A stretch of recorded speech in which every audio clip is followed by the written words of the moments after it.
Perhaps we need some outside universal threat to make us recognize this common bound. I occasionally think how quickly our differences worldwide would vanish if we were facing an alien threat from outside this world.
Good evening and welcome to Spaced Out Radio tonight. My name is Dave Scott. We got a great show for all of you. Sylvain Rochon is going to be here momentarily to talk about alien diplomacy. Can we have diplomatic relations with ET contact? We'll find out momentarily, but first, let us say hello to each and every one of you as we take a ride down this weird, awesome train that we call the Wooniverse. See what I did there? The Wooniverse. Kitty Caddywhack in the gold medal position in the studio with a silver. Eternity Eternal with a bronze medal tonight. Let's say hello next to, Hippie Deidre. How are you? Race fan in 5th place tonight on the chat room. That's got to hurt, race fan. 5th place. Attorney at Large Michael Morris, Robert Lamoth, Mel WD40 is here, lubing us up for tonight's show because you always want to go into a show about aliens nice and smooth. You don't want any of that rigidness, so thank you, Mel, for lubing us on up. Scrolling on down, Bar Madison is here. Bar Madison will be signing autographs after the show. Line up to the left of the studio if you don't mind, to the left of the studio. Moving on down, Chris 716, how are you? T-Bone, my man, how's it going tonight as we continue on with our roll call? Lenda, Little Timmy James, both you in studio, how you doing? JBD, thanks for coming on in. And who's next on our list? Let's scroll on down. Lulu Bell, nice to see you, my friend. Tim Mothman and his goatee, 2 separate entities. Good to have you both here as we continue on with our roll call. Mama Catherine, I love you, my dear. I hope you're having a great night, and I think you're going to enjoy this one. So sit back, relax. I hope you have a good cup of tea with you. I do. Love Mama Catherine. Bobbert is here. Bobbert will be signing autographs after the show as well. Line up to the right of the studio, if you don't mind, to the right of the studio. Scrolling on down, hi, Christine Lynn. How are you? And who's next on our list here? Let's see. Thomas Rock, good to have you here. Susan Ahern, how are you tonight? Hope you're doing very well. Good morning, Skip to Malou. Frankie B, nice to see you. Fast Hemi, thanks for coming on in. Cosmic Joe, good to have you here. What in Tarnation, nice to see you. Ozzy, how's it going? Kitty Caddywhack, oh my gosh. Wow. Thank you very, very much, Kitty. Very much appreciate that amazing super chat tonight. Thank you for kicking things off. That's a little unexpected. I always get a little bit of a shock with that. Oh, my God. Thank you very much for your love. That is amazing. Thank you so, so much. Wow. Necessary Dialogue, how are you? And Spiraling 69, how's it going? Scrolling on down. Let us see here. Benno, how are you tonight? Deborah Rooney from Sackaroony, how are you? Mennonite Abe, nice to see you. And who's next on our list here? Because we're running out of time. Scrolling on down. Erica Stover, thanks for coming on in.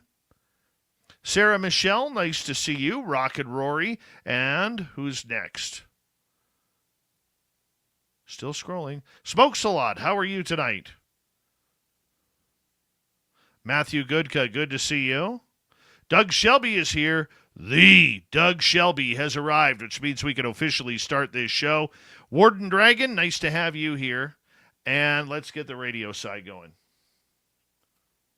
Hello and welcome to the radio and podcast side of Spaced Out Radio tonight. My name is Dave Scott.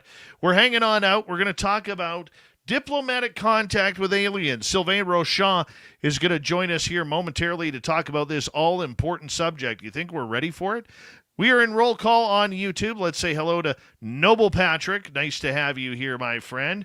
And the super chat is open. It's a wonderful way to support what we do on this show on a nightly basis. Hi, Walter. And don't forget, you should shop at our Spaced Out Radio store. We do not have ugly swag, people. No ugly swag. Canna Chef Chris, how are you? See how we are living. How are you? Throw those horns up, everybody. Let's rock.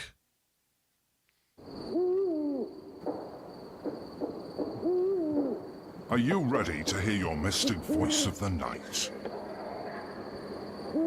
It's time to wake up. He's here. Shush. Be quiet. He's ready for you to listen.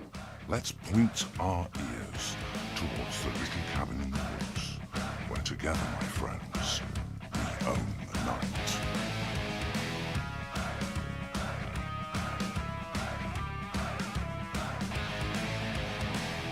It's time for Spaced Out Radio with Dave Scott. From the mountains of central British Columbia to you listening around the world, this, my friends, is Spaced Out Radio. I am your host, Dave Scott, sitting in the captain's chair of SOR headquarters. We welcome you to tonight's show on our terrestrial affiliates around North America, digitally on every major podcast network. Our website, spacedoutradio.com, we have a plethora of features for you. Rock out to Bumblefoot, read the news wire, check out our swag as well. You can follow us on X at Spaced Out Radio, Instagram at Spaced Out Radio Show, and on Patreon in the Space Travelers Club. Tonight's show is brought to you by Chive Charities. Help make the world 10% happier by visiting Chive Charities today. You can find them on our website.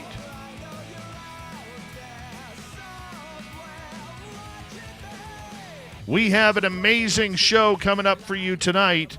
Why? Because we're going to get into whether or not diplomatic contact can work with aliens. Sylvain Rochon is going to be here absolutely momentarily, and I think you're really going to love him. Then in hour number 3, we are going to get right into a little bit serious stuff. We're going to go right into Little Timmy James. Due to the audio issues I had before the show, I didn't have a chance to get Swamp Dweller downloaded for tonight, so we're going to skip Swampy. I promise I'll have him back tomorrow night, but Tim James will be here for the UFO report. All right, let's get right to it, because this is going to be not only an amazing show of information, but we're going to get right to the heart of it. Professor Sylvain Rochon is an award-winning visionary leader and futurist, is one of the founders of the Alliance for Extraterrestrial Diplomatic Contact, an organization whose goal it is to build the world's first United Nations recognized embassy for extraterrestrial civilizations.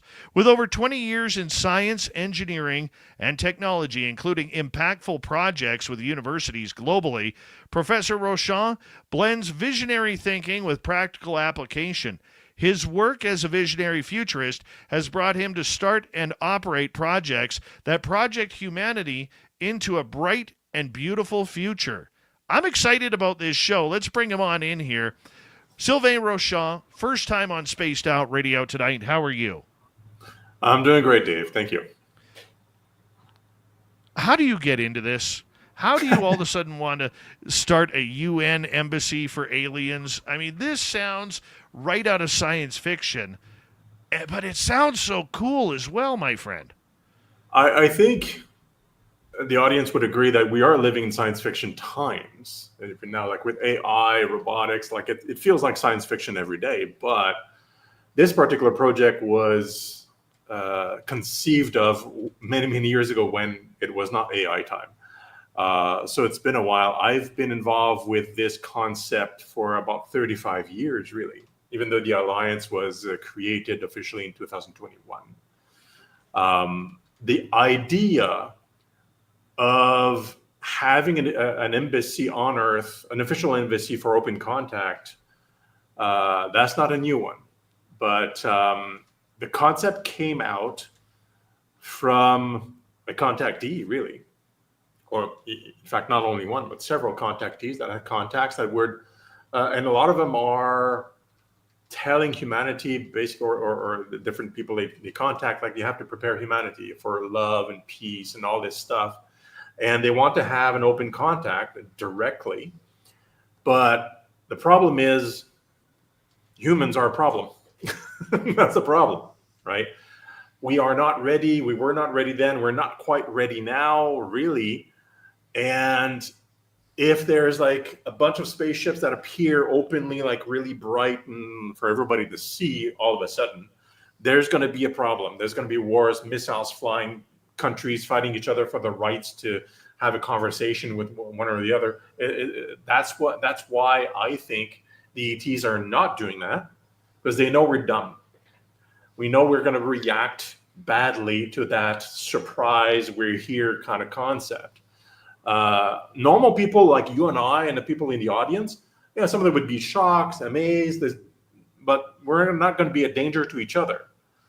It's the governments and the people that have power that would try to grab at it and fight each other, and that would put us all in danger. So what we need to do is rules that we understand between each other about that contact. So that's why the embassy, an official embassy that would be recognized by the United Nations and just a bunch of nations, is the way to go, because around an embassy there are rules declared by the Vienna Convention about what happens, diplomatic immunity for the diplomats.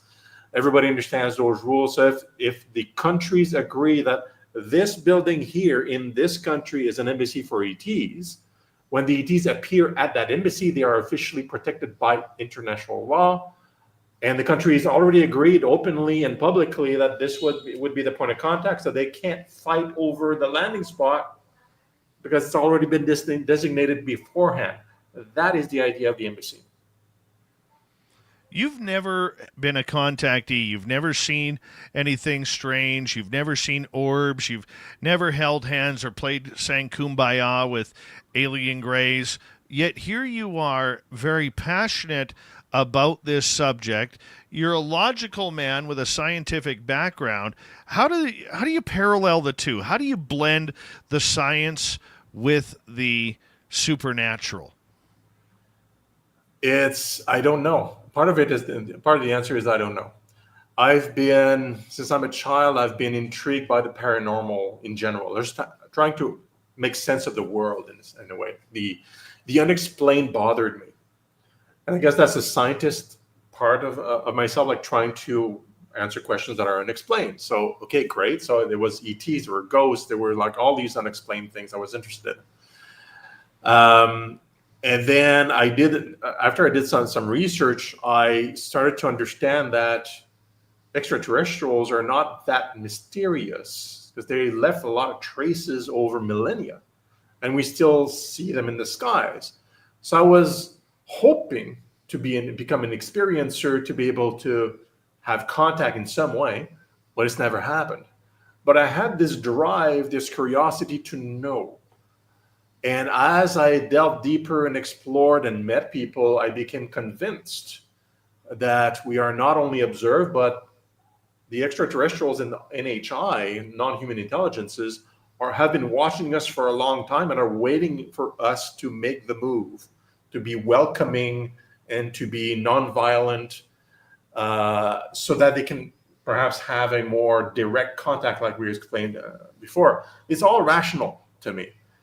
But somewhere in my gut is the driver, and I don't know where it comes from. It's always been there.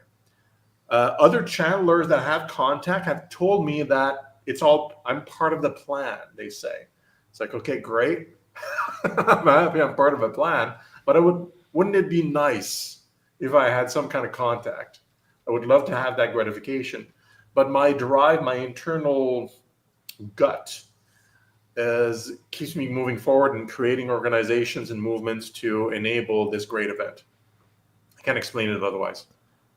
You mentioned that you have been enthralled with these paranormal subjects since you were as a child. Now, for you, looking back from those childhood wonderments of whether or not this is real or not, what convinced you? What piece of information did you see that convinced you that this was something more to take a serious look at? Well, I think the first point of information that really was convincing to me, or at least drove me towards convincing, was a book called what was it called back then? The book that tells the truth, I think it was called back then. It's a book that was written by a man that was renamed Rael, and he founded the what's called the Raelian Movement. It's an organization. He's a contactee, basically. He got contacted by ETs.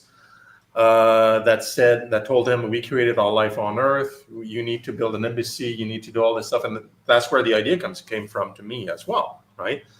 So I thought, like, it all fits together from ancient history. That was the first element that really got me on a track of exploration. And I met this man. I did a bunch of activities with him and his group. I'm still involved in some ways. And later on, I met a bunch of other contactees, people that I got to trust and know personally. Because as a scientist, you got to ask yourself, right? Is this person delusional? Is this person crazy? Is this person a scam, a charlatan? Like, you have to eliminate all the other possibilities, and sometimes you can't. And usually you can't eliminate the possibilities. But if you develop trust with the individuals, then it becomes, it's like, okay, like, I think the person's legit. It doesn't disprove everything, but if it happens several times with several different individuals that tell the same story with the same people from different backgrounds, it starts to become pretty compelling when the message is repeated from different places. And that's where it becomes, as a scientist, it becomes a lot more compelling. It's still circumstantial evidence, not hard proof. Like, I have like a piece of material and somebody next to me that's obviously ET that we can measure. But after a while, it becomes like, okay, like, something here is really going on. And it just made me convinced and willing to put in a lot more energy. So we created the alliance, me and some partners, in the 2001 because of that. And part of the reason of that date was because there was also like a feeling on the planet that people were ready for it. It was like a general feel that this was good. So now, like, the alliance is composed of over 2 million people that are following this, that want an embassy to be built, but 31 organizations that are represented in the alliance itself. And they come from all sorts of philosophies, all sorts of backgrounds, religions. Like, who cares? Like, we all want this to happen. And that just reinforces everything. Like, when you have volume of people that are thinking the same way for the same reasons, I mean, it just drives me. Looking at it from a scientific standpoint, what is the chances in reality this is happening? Can we even comprehend any numbers or figures or statistics that show that this is something we need to look into? I think we can't calculate that, like, in a realistic, objective way. Because objectively, and I can start with the Fermi paradox, because I like the solution of the Fermi paradox that says that the Earth is basically a preserve or a zoo, right? They're purposefully being just nudgy on the edges and talking to some people, but on purpose being very obtuse and not being indirect to not influence our decision making. And they're observing what we're doing. I think that's what's really going on. It seems to fit what we're observing, what we're measuring in some cases. But even, I mean, if you don't really think about that for humanity, if you think like an advanced civilization that can cross the distance between the stars, like somebody that has a lot more technology, presumably has been wise enough not to blow themselves up on their own planet when the time came, they learn about nuclear and whatnot. Um, Humanity is kind of like they don't need anything from us. So why are they here? Right? They don't need anything from here. They have access to the whole galaxy. And they're just waiting for us to make a move.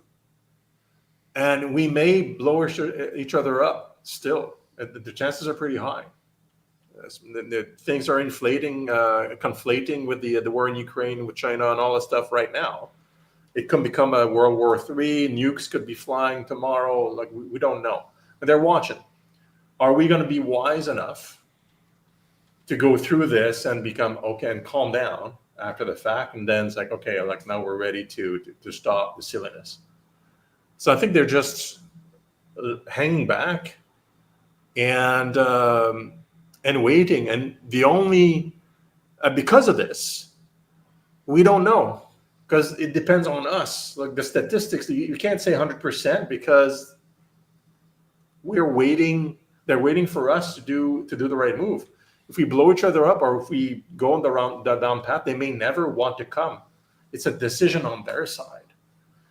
So is it likely we're going to get through this? I think so. I think there's a high probability we'll get through this, but it's not by sitting back and relaxing and waiting to see what's going to happen. I think it requires humanity to rise up, take action, decide that this is what we want to do. We want a peaceful planet. We want to have contact with ETs. We want to become part of a bigger picture. And if we decide that, then things on Earth hopefully will calm down. And then they will decide, all right, cool.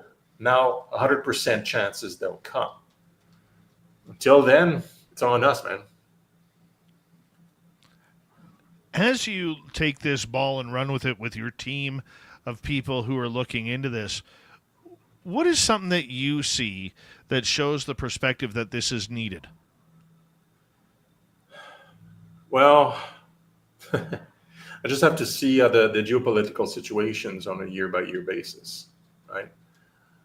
Countries and leaders, autocrats, even full-on democracies take decisions for people that show there's still going to be conflicts between nations and people constantly.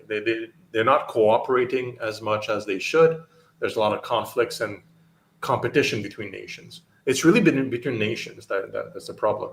Between individuals, thanks to the internet, because we're both old enough to have lived prior to the internet, where everybody was that you knew was a phone call away, and long distance calls were way too expensive, so you couldn't call China.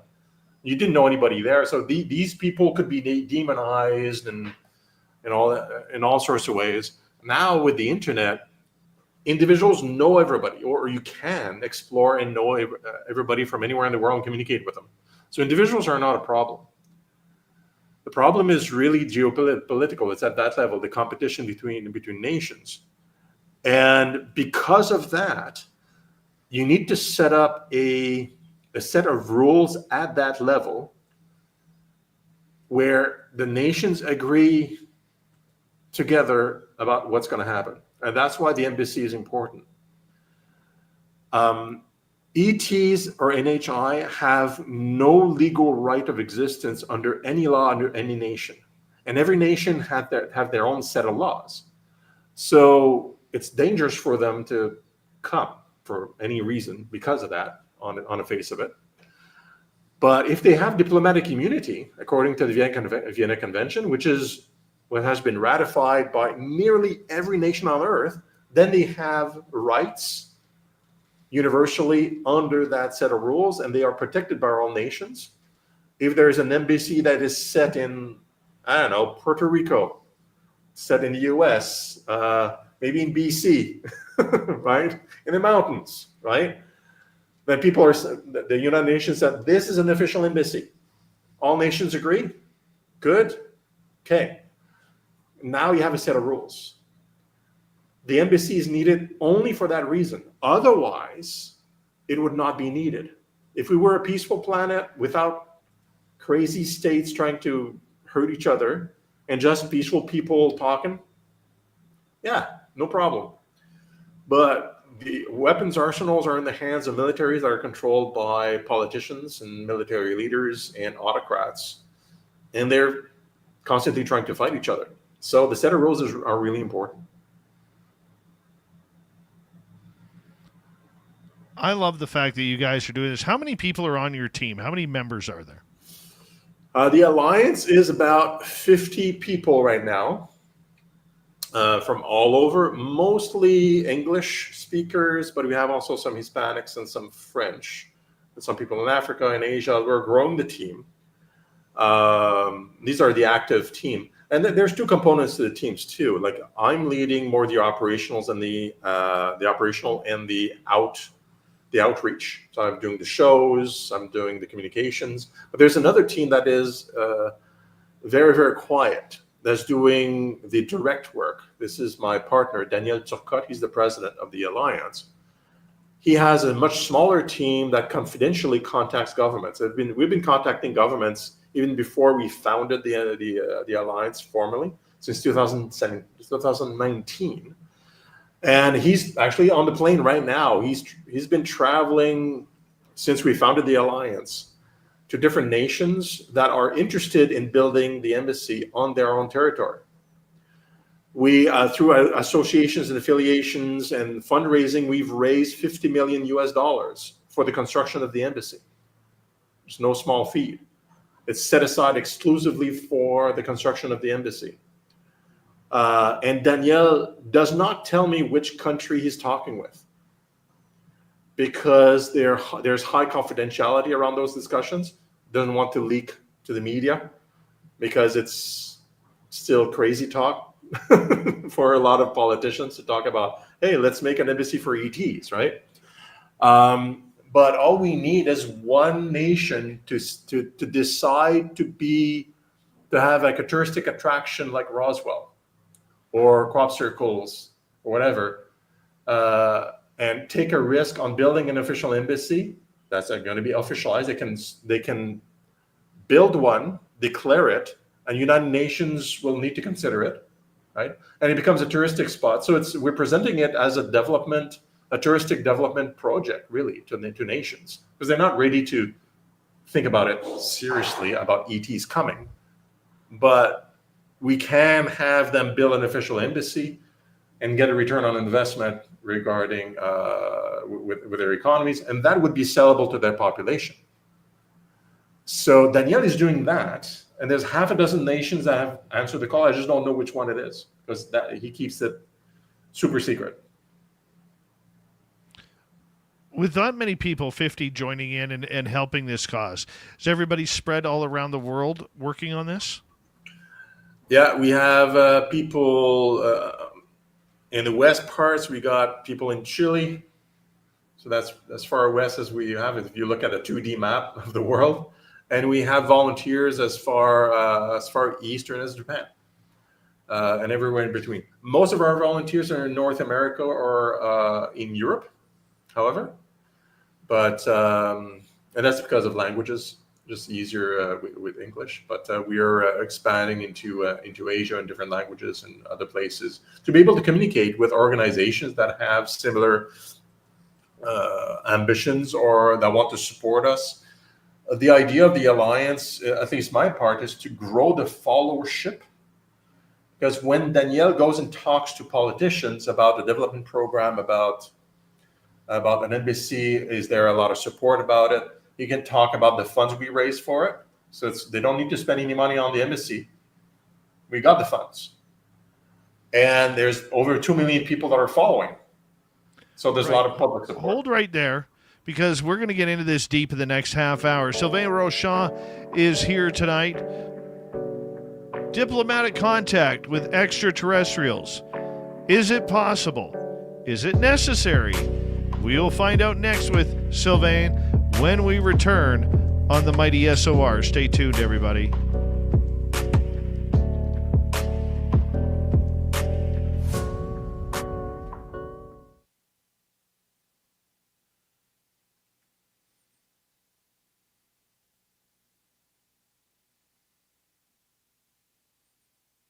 All right, we are clear. Good start, my man. Good start. That went fast. That Time went really flies. fast. Good questions, that. by the way. That was awesome. Thank you. Hi, Sandra. Hi, Sandra. Hi, Sandra. Hypersonic, how are you? Good to see you. Steve B, how you doing? And Luscious Jules, nice to see you. Who else has popped in here quickly? Jeff Steve Garvey is here. He'll hit a home run for you. Yes, he will. Batting .334 this season. 28 home runs, 67 RBIs before the All-Star break. Guy's doing awesome.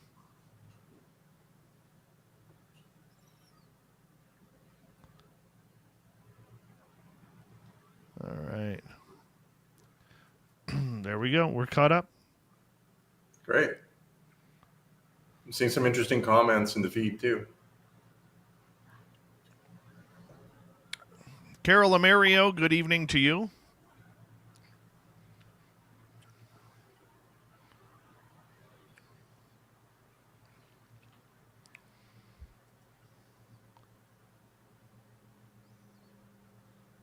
Red Sox, Kim Jellin, really? How do you cheer for the Red Sox? You're better than that. Denise Corwin, thank you. I appreciate being a socialist. I'm sure that was a joke. That's from Denise Corwin. Not from, who was that guy? That Acorn Rose or something like Acuff Rose. I got called a socialist the other day.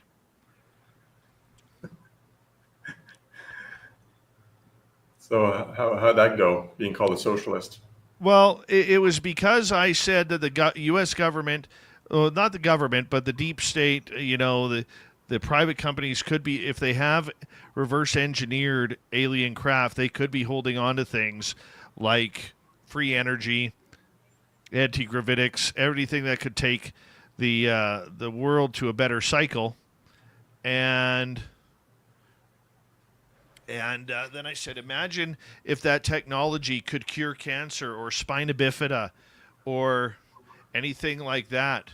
It should be released to the world. So I got called a socialist for that because, people should pay through the roof for that. Yeah, non-socialism means you have to suffer, and only the people that can afford medicine will get it, right? Is that the opposite of socialism? I don't know. I don't know. All I know is that I'm Canadian and I pay a hell of a lot of taxes every year for my health care and that of my fellow citizens, and I'm quite okay with that.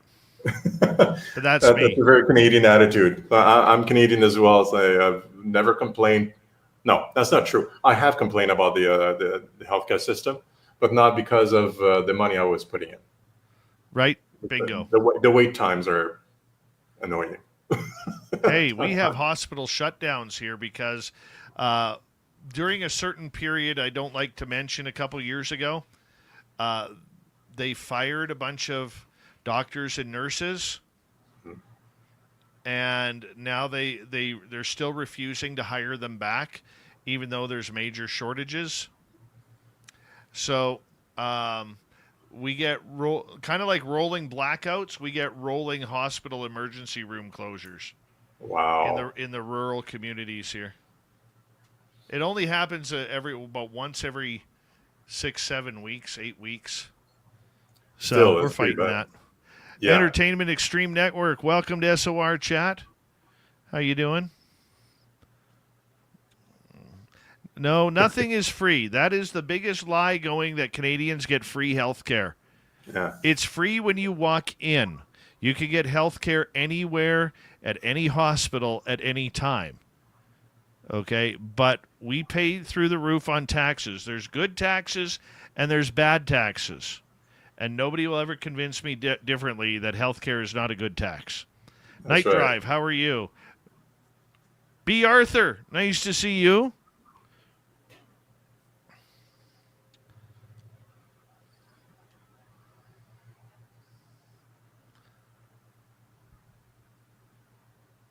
Good morning, Body Tech. And big thank you tonight to Kitty Caddywhack, Deborah Rooney, and T-Bone for the great, amazing super chats. We love your love and support for Spaced Out Radio, so thank you very, very much. Our store is open on our website, so check it on out. Here we go, everybody.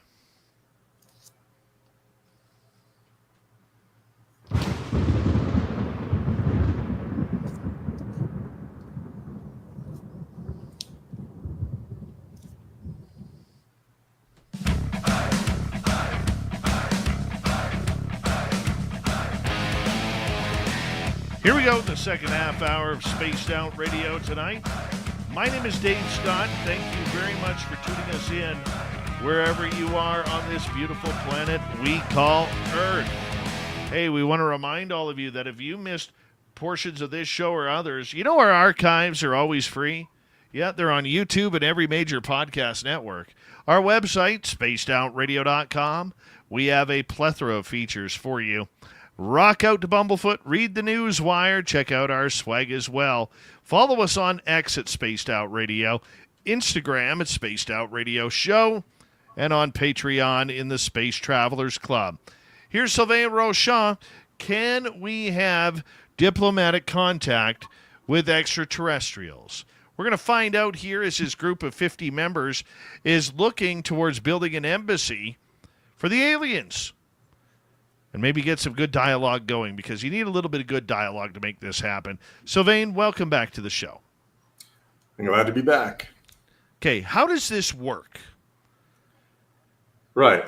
So, since we're following rules, we have to follow the rules. The Vienna Convention is very specific on how to establish a new embassy, right? So, first step is basically a country has to decide. Any country can do it. It can be a tiny country like Vanuatu in Pacific, or it can be the US. Any country can decide, I'm setting aside this land for an embassy for X country. That's how it's written. Any country can do it without approval for anybody else, and then it's public knowledge. Other countries can decide to accept that embassy to be valid or not, but typically they just nod and say, well, okay, it's an embassy. Now, in this case, it's a bit special because it's not an embassy that is discussed and negotiated with a country on Earth. It's an embassy that is destined for a different type of organization. It's not necessarily a country, right? It's more of a civilization or welcome like ETs, like whichever comes first. So it's a bit different, which is why there's such a thing as an optional protocol that we want to add to the Vienna Convention. That's the mechanism in which you can add language to the convention without having all the countries sign again. So it's an optional element that adds language about an ET civilization being attached to an embassy and a few other things like that. So that has to be floated in convention at the United Nations, that particular part. But other than that, any country can decide, okay, well, this is an embassy for X, and they make it official, and then the Vienna Convention applies to that. So other countries are bound by that country's rules on their own land, because the land becomes alien land. It's extraterritorial, and the embassy is not theirs. It's the embassy that is given to an ET civilization. So that's the first. Those two steps are a couple of steps, and then it's socializing those, ratifying the optional protocol at the UN, so that others get better acquaintance, and getting other nations to agree and approve the ET embassy as being an official embassy, and so on. And that would take a certain amount of time. Now, once the extraterritoriality is granted by the country, we can immediately start planning for construction. Among our volunteers, we have teams of professional architects. We have a city planner, a very famous city planner from Australia that's working in the Middle East for the last number of years, to do all the feasibility study, all the stuff that's needed to plan for such a construction. We bring in developers to invest money in in the small city that needs to go around it to service a building like that. Commercial areas, condos, all that stuff, and somebody's going to be take care of the embassy itself and its interior while ETs are not occupying it, because there's nobody there, as far as we know. So and after it's built, it's ready for operations in practice. So there's a bit of political discussion and approval among the different nations regarding like acquiescing that this is real, and the rest is really very practical construction, infrastructure around it, and then it's ready to op. That's it. It's not that difficult, but it is. You do need to rope in a nation and have that nation agree and to put stick their neck out and assign that piece of land. Where, if you were to set up an embassy, would you be putting it?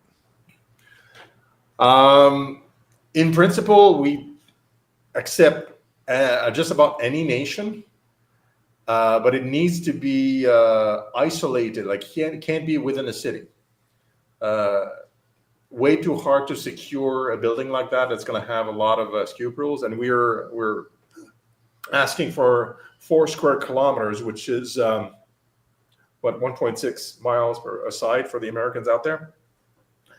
So it needs a reasonable amount of land that's probably outside of the city boundaries. That way you can have like a nice security perimeter around it. Other than that, like the preference is definitely countries where the climate is not too extreme. So Canada may be out of that game. Although in BC, there's really nice areas where the climate is actually pretty fair.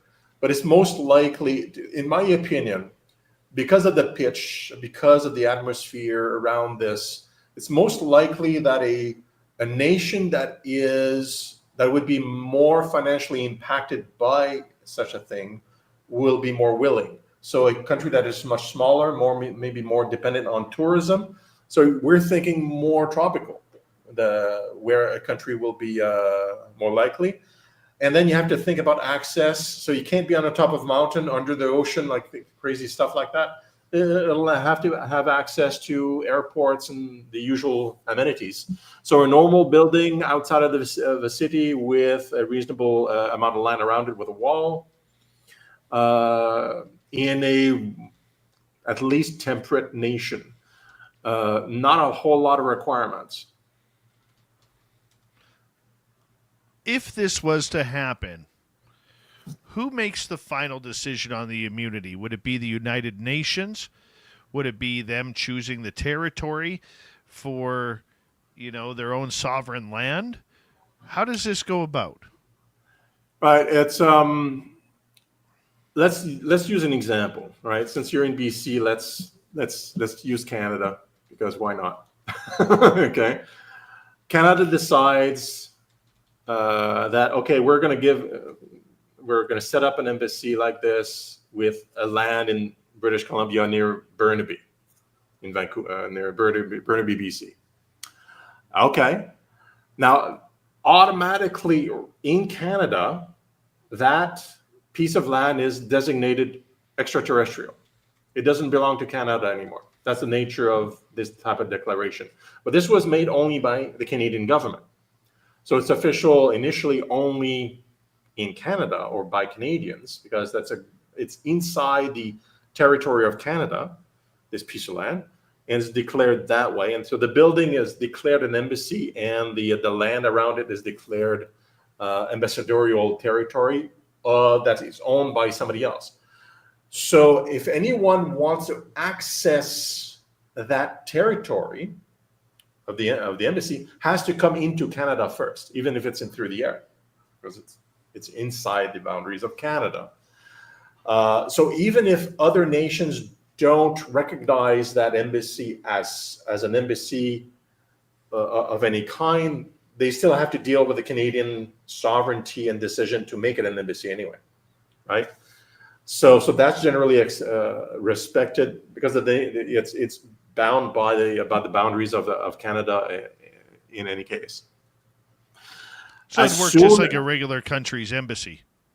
yeah, just like, yeah, because it's the same rules, right? Just the optional protocol just adds language that allows a non-nation that is not, that's kind of like mysterious, because they're structured differently, and we're not we may not be able to apply a name to a nation, so we have to kind of add a protocol to the Vienna Convention to allow such a thing. And as soon as something is declared an embassy by any nation, or recognized by any nation as an embassy, the people that will occupy it or come to that embassy from that nation, state, or civilization are automatically declared ambassadors, and that automatically gives them the right, like diplomatic immunity, for example. If they come on a diplomatic mission, they are diplomats, diplomatically immune from even the Canadian government to act with its rules, or any other government, because the Canadian government would have to protect the diplomatic immunity of the ETs in its territory, in a way. So it's a way to avoid having to change 200 countries' laws by having just a declaration of ambassadorship with the visitors. How do you think other countries would go over with this? Because there are a lot of countries out there who aren't buying into the ET phenomena due to military strength and secrets, or religion, or just that they don't want to do it because for whatever case. Well, that's a very, very interesting discussion, because the public language of the policymakers is very different than what they tell us in private. So as individuals, sometimes we have conversations with individual politicians off the record. This is not me. This is my partner Danielle that's handling these. Almost all of them are all for it. Those that contact us, they believe. Some of them are contactees themselves, but obviously won't tell it in public. Some of them are just think it's a grand idea, would be good for the country, all sorts of reasons. But their political livelihood and existence depends on them making choices in public that are different from their personal convictions or opinions or logic. So what you hear in public, the rhetoric you're hearing in public, is very different from what they think. But that is pretty impactful, because it means that there's a thought process that is way more positive to ETs underneath the hood than what you're hearing and what you're seeing. So officially, they may say, like, no, we think it's a national security threat, for example, right? That's often a response. And in private, there's like, wow, yeah, they're friggin' peaceful. Like, I don't have a problem with this. But they can't say that in public, because their job is to, defend the country or whatever. So I think that what you're hearing, you have to catch it with a grain of salt. Some countries, especially if it's authoritarian in any way, their risk of sticking their neck out as individuals is way higher. They have to follow policy. But in countries where it's more democratic, there's a lot more flexibility. And some countries really have a strong history with extraterrestrials, especially in Latin America, in Africa, some other places. They are quite openly politically talking about it. And even in Europe, there's been some discussions in the European Union about the possibility of ET contact. It's getting more okay to talk about this in public without becoming a laughingstock year after year. We're not quite there yet, but it's the winds are changing, and that's why we're pretty confident in our discussions that a country will announce their participation in building an embassy very soon. It could be this year, as soon as this year, like any time. Daniel's on the flight right now. I'm not sure where he's going. I think it's in Asia, to have further discussions about this. the country will make a declaration, and that's when you know it's safe enough for them to actually do that politically. Right? The gains are going to be better. The political or economic gains are going to be better than the negatives come out of it. What kind of rules would have to be set up to ensure the ET safety? My opinion on that is that ETs, in principle, don't need our protection. They have way better technology than us. They can protect themselves really, really well. And their technology is such in some of the cases, like, okay, let's take it back. Let's look at us right now. We're unable to cross the stars just yet. It would take like massive amount of time. Like Alpha Centauri would take us a generation to get there using current technology. And we're able to genetically engineer new life as it stands. We're able to create artificial intelligence and robots and drones that are passing the Turing test, like able to impersonate people. And we're able to do that with our level of technology now. So a civilization that's been able to cross the stars for 1,000 years plus, what we see as people in the embassy may not be them. They may be organic or non-organic drones that look like people, but they're safely on a spaceship somewhere else. And you can blast that body apart, no problem, no harm will come to them. They can do basically anything we can imagine or not imagine and still be safe. So I'm not concerned about ETs being hurt in this process. I'm concerned about humans being hurt by other humans in this whole process, because we're the primitives in this case. We're the barbarians. And we've shown in our history that we have bad motives and bad intentions in a lot of cases. I'm not talking about generally, but subsets of the population tend to ruin it for everybody. And I'm worried about those kiboshing a meeting by showing our bad nature at that moment in time and blowing up a person, an ET, or one of their crafts. They won't get hurt. They're probably not there. If there is a risk, they probably won't take it. But they'll still show up if we're ready. But probably in robots and drones that we can't distinguish from the real thing because we don't know. We don't have their tech.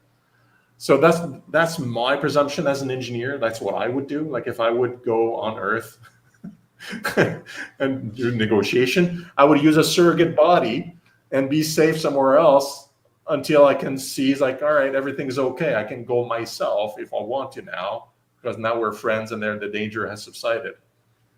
So that's my thought. So I'm not worried about them. If something happens, it just shows our nature and that we're not ready. So I think when they show up, it's because they're sure nothing will actually happen. And they'll still probably take precautions because we're done. Would we not need something from the ETs themselves to sign off saying, hey, when you're here, you got to be good boys and girls in order to play along with us humans? I think that's going to be some of the discussion from the human side. I'm unsure if there's going to be pre-communication ahead of time, like ahead of a spaceship coming down on the embassy for the first time. I don't know if there's going to be like some kind of discussion pre-landing. Possible, maybe yes, maybe no. I suspect many of the people that are already in contact with ETs will receive communications, and there's going to be a gathering, amassing. Media will be involved, and ETs will come. That's how I imagine it. So that there's some kind of form of communication that happens that alerts that this thing is going to go down. But then, like, we're going to come to the table with our suits and ties and briefcases, or in laptops or smartphones and whatever, and we'll our spokespeople are going to have demands because it's the whole security infrastructure will be in panic mode. Like I've been in security, like I've done the work. Like they would be like, this is an unknown. We don't know.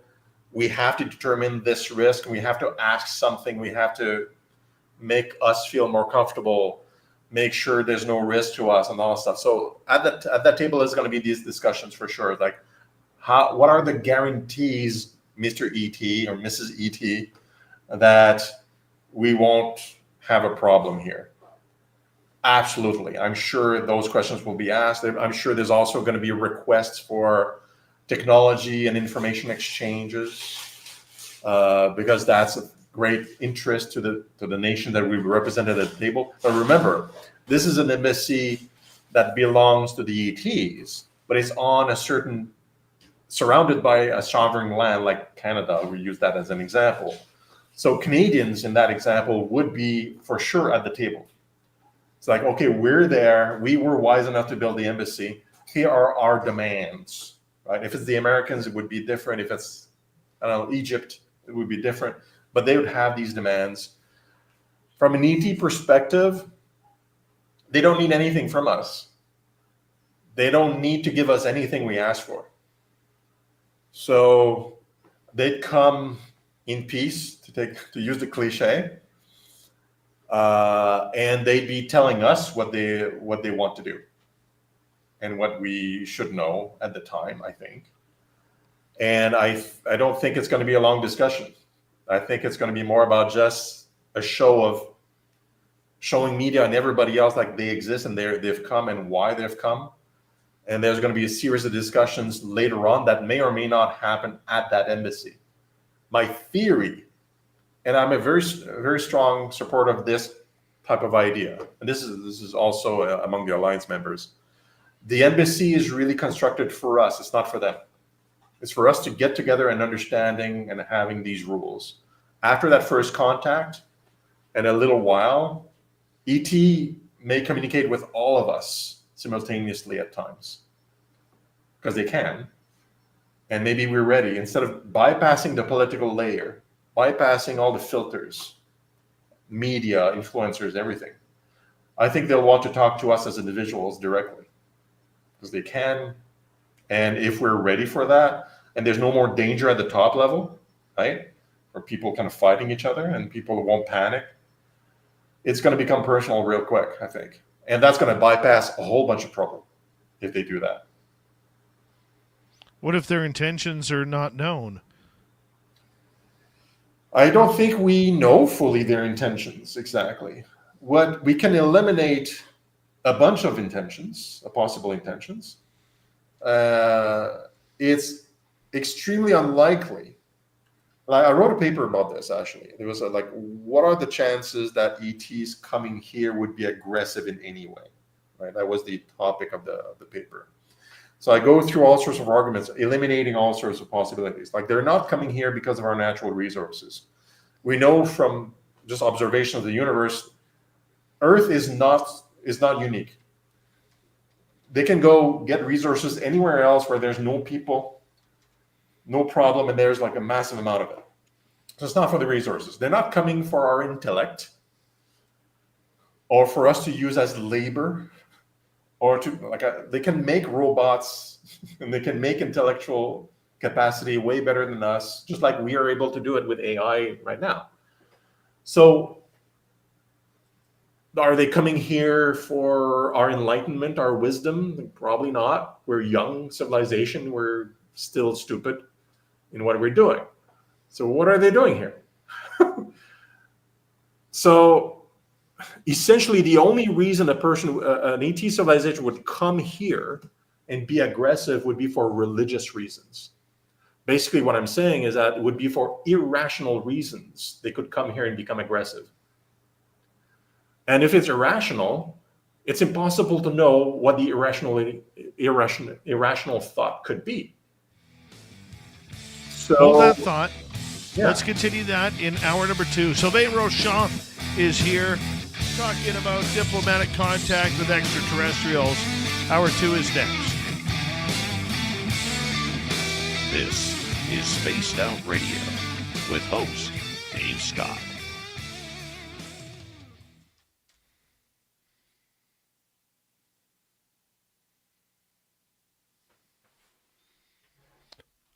All right, my friend, we are clear. I'm going to put you back in the green room, and we'll be back. We got about 5.5 minutes, okay? Be right back. I like this guy. Yeah, really enjoying him. Very smart. Very smart.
get some of the heat out of here.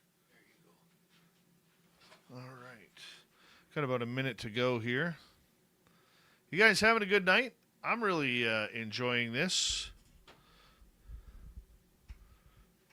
Undead Jed, how you doing? Good to see you. Who else hopped in here? AJ, how are you? All right, let's bring Sylvain in. There he is. Sylvain, I'm really enjoying this conversation tonight. Thank you for that. You are welcome, sir.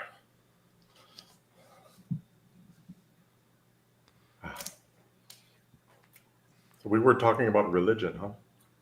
We're about to get into it. Yeah.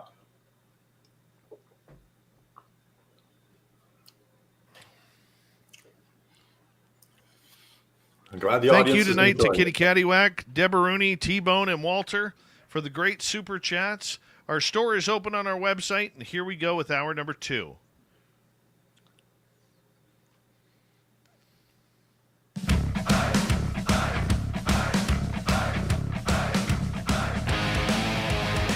Hour number 2 of Spaced Out Radio is now underway. My name is Dave Scott. Thank you very much for joining us tonight. We really appreciate earning your listening ears wherever you are on this beautiful planet we call Earth. Hello to everyone tuning us in on our terrestrial affiliates around North America, digitally on every major podcast network. Our website, spacedoutradio.com, we have a plethora of features for you. Rock out to Bumblefoot, read the news wire, check out our swag as well. Follow us on X at Spaced Out Radio, Instagram at Spaced Out Radio Show, and on Patreon in the Space Travelers Club. The Desert Clam has set the password for tonight in the SOR Space Travelers Club. Kagu. Kagu is your password. Use it wisely, Space Travelers, as the Clam sets the password each and every night right here on Spaced Out Radio. Let's head over to our guest tonight, Sylvain Rochon. The big topic of the night, diplomatic contact with extraterrestrials. Is it possible? Sylvain, thank you so much for being here. You're very welcome. This has been enjoyable. I want to ask you, because there are a lot of religions, a lot of people out there who don't believe in this subject, whether it's that anything that comes from the sky, different dimensions, they're either jinn or they are part of the Armageddon force that's going to tear this planet apart. I mean, there is a lot of different belief systems regarding this, and we must be remiss that even though we're in Western civilization, there's still the majority of this planet that does bow and pray to deities. Not that that's a bad thing. I'm a God guy myself, but I also know that there are many people out there who believe that this is some sort of sinful practice. Yeah. I live in Thailand now, so I've been exposed to Asian culture and philosophy, and definitely in Thailand, India, and a bunch of other countries, there's still multiple gods represented and prayed to. So it's not something that's gone away on the planet Earth. It's actually very much alive here and there. And part of our history, especially ancient history, is plethoras of gods. And when I did my initial research when I was young, actually, I was very curious about the pantheons of Greece and Rome and Egypt, and even in there were gods also in South America, and there's the gods of the Native American Indians, the spirits and all that stuff. It's like, what are those things? And my conclusion after many years of research is like, these were all visitors from outer space, or they had interactions with human beings that had technology, and therefore that was misinterpreted to be magic by us primitives. But they had temperaments and behaviors and attitudes and relationships, and that formed a lot of the mythologies where these people sometimes were not nice with each other and with us. Some of them actually had children with humans. It's even written in the Bible if you're a Christian, that the creators thought the women of the earth were beautiful, or something like that, and they had children. It's in the Old Testament.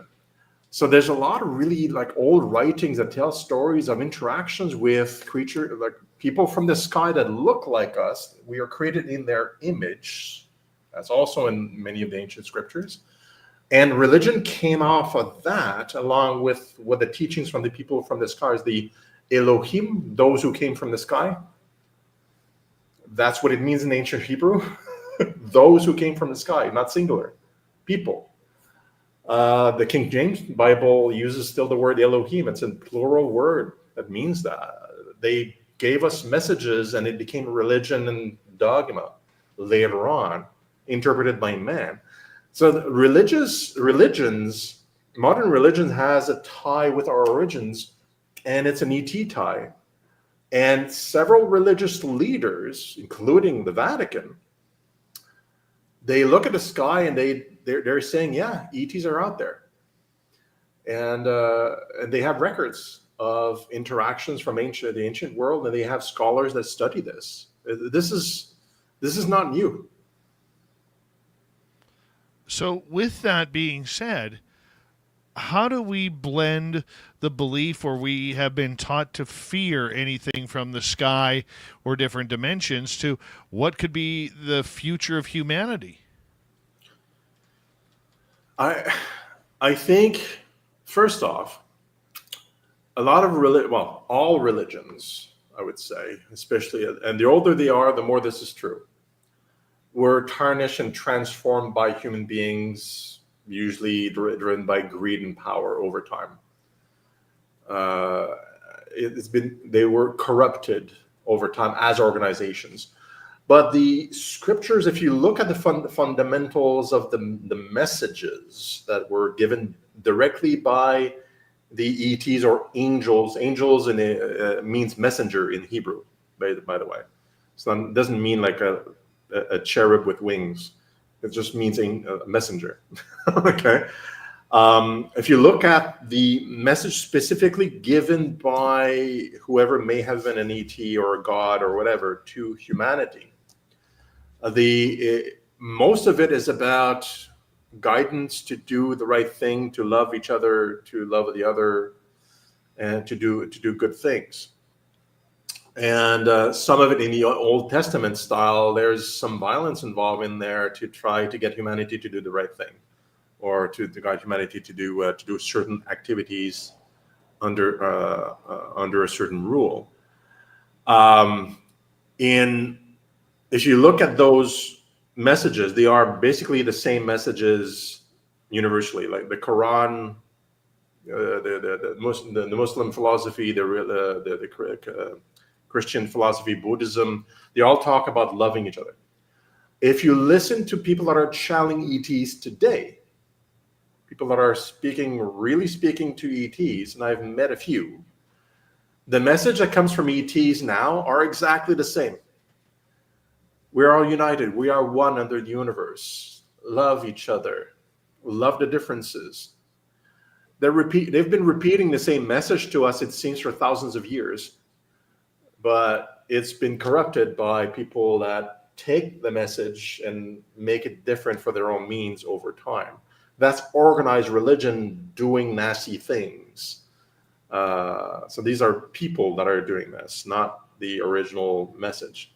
So those are my thoughts on that. So religions, they're still people that are objectively religious, or that are following the original messaging, are probably quite right now.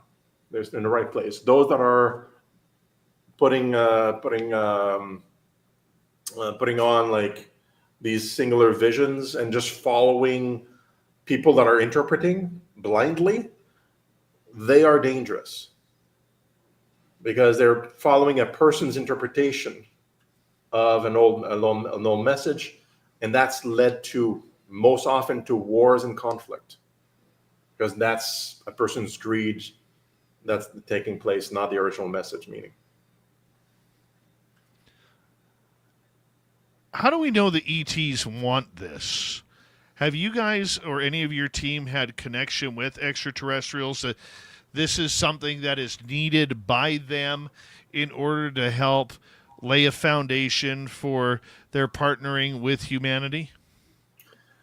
Some of our key volunteers are having daily conversations. So I've been privileged to participate in those conversations through the intermediary. And it's really interesting. They are very excited about where we are now. Some ET civilizations, apparently, I'm talking through a person here, right? So it's taken with a, with a grain of salt, but it's a person I trust. I've grown to trust, and a few of them, not only one. Some are saying, like, let's go and make ourselves known now. Others are saying, follow the plan. They're not ready just yet. So we seem to be on the cusp of some kind of plan being executed where there's going to be an open contact. And what they're saying about the reason why is because we have history together. So the reason is not material. The reason is emotional, it seems, for them. They want us to, as a young civilization in the galaxy, there are many, and in the universe, there's a lot. There's an infinite number of young civilizations that were either created, put there, evolved, whatever, right? And they want to see them grow up and join a bigger galaxy of understanding. But if some civilizations stumble and fall and destroy themselves, they're disappointed, but it's not like they're losing something because they don't need us. It seems to be more of a joyous moment on the cusp of something great for a new civilization adding their genetic code in a way, or their uniqueness to something grander, to kind of like adding their, just like adding a new person to a team, right? It's like, oh, this new person, great, new energy, new ideas to a team on Earth, right? But if that team member decide, well, like my mom died yesterday, I can't, and it goes away. So okay, you're disappointed, but your team's still functioning. You know what I mean? Like that's kind of the vibe. But they've been watching us for millennia. It's not a short amount of time. So the anticipation for some of them, and mind you, some of these people, these ETs, have been around for a long, long time as individuals. Because they have the science to basically live forever. So some of them, and I think humanity here was created by Elohim, by God, those who came from the sky. So basically they're children in a way, led to evolve. And some of the people we're talking to were there on the moment of creation. So they've been kind of like living their own life, kind of waiting for us to mature for millennia, right? So there's potentially a lot of emotional baggage associated with it. And it seems so. But again, like the reason why they're not forcing themselves into our lives is because the whole purpose is for us to be unique and come with us. Part of the stories we've heard from ancient scriptures and stories and mythology is that in the olden days, there was a direct interaction between them and primitive humans. That's where the stories come from. There was actually interactions. And then the stories talk about these interactions between highly advanced or magic or powerful beings and humanity.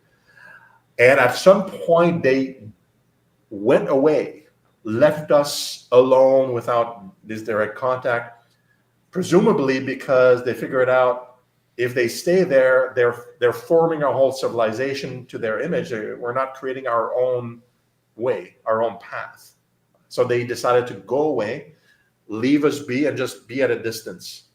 So for them, there's a plan. That's a formal kind of language.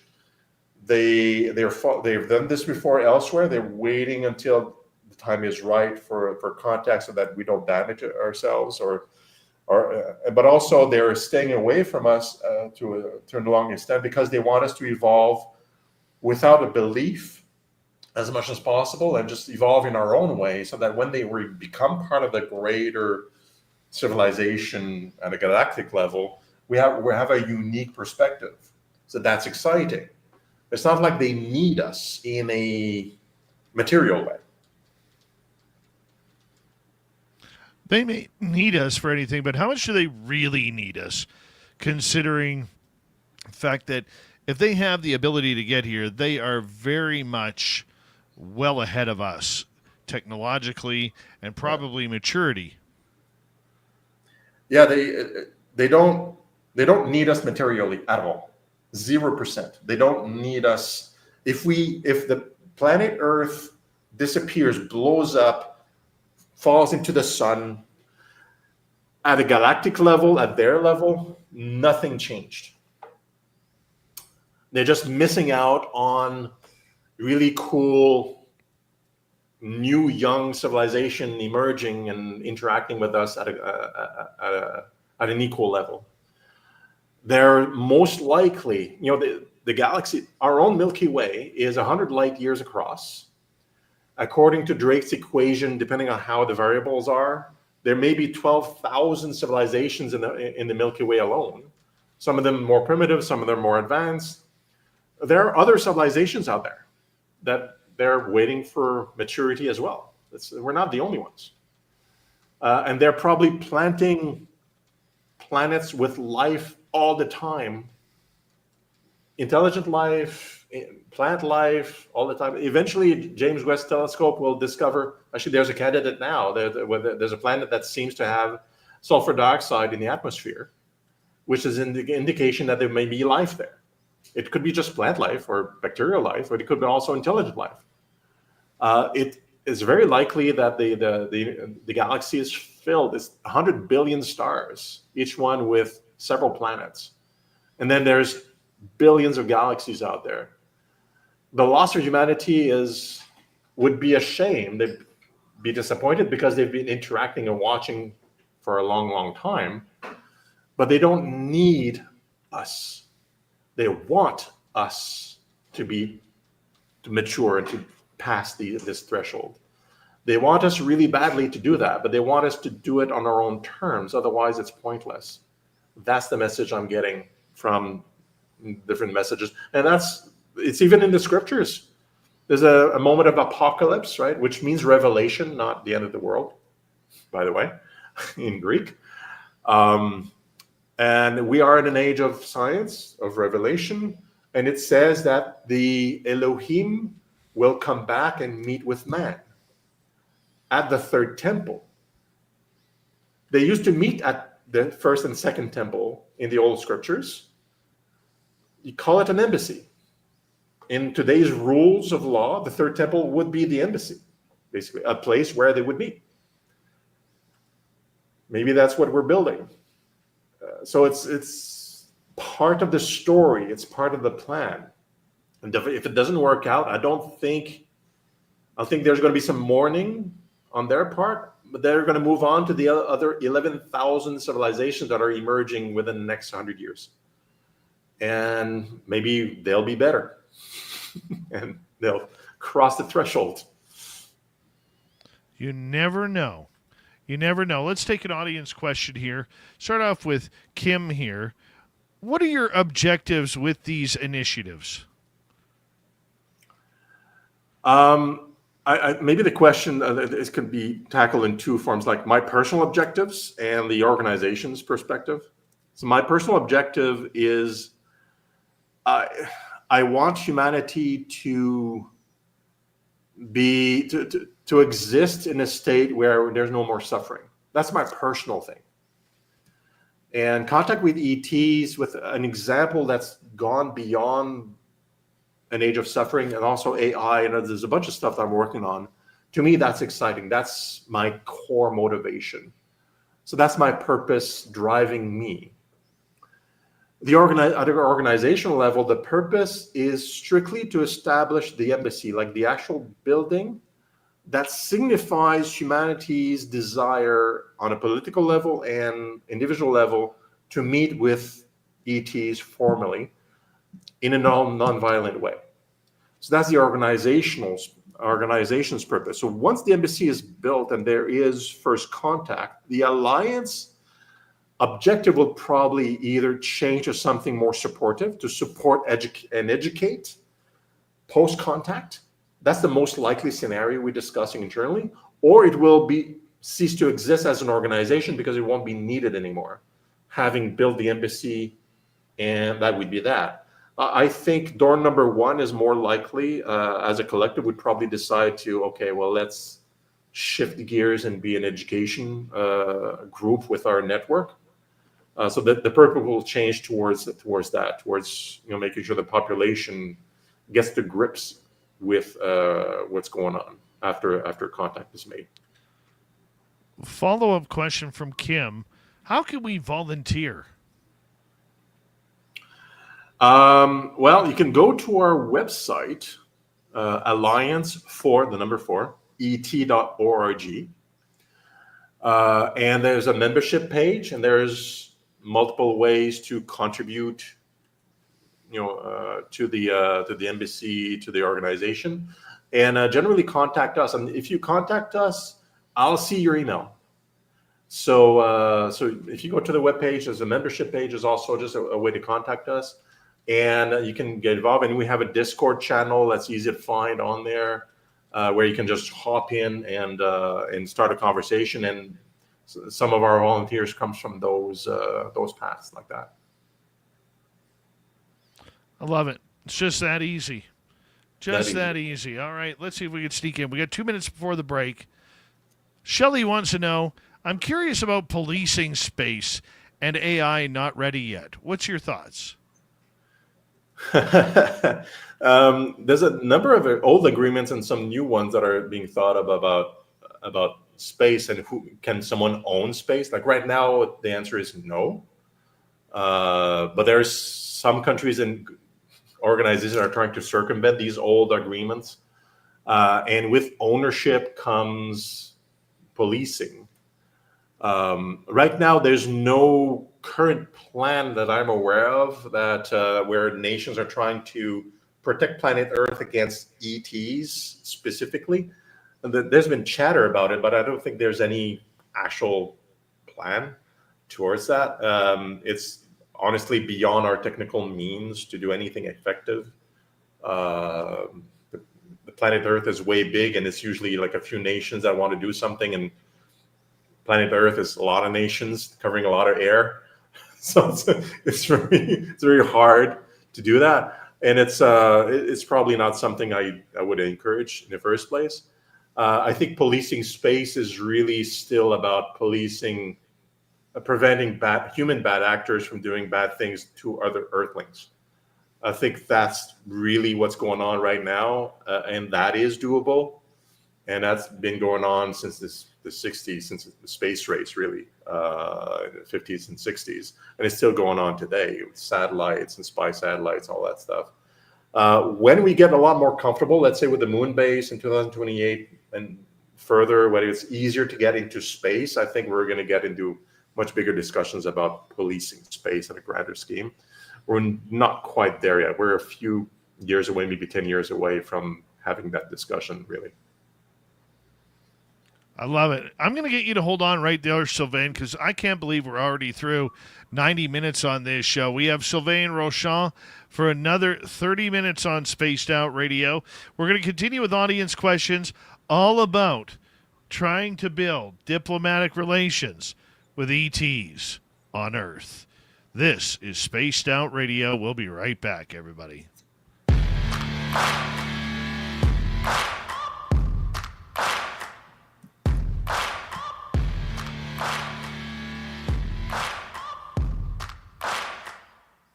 You're listening to Spaced Out Radio with your host, Dave Scott.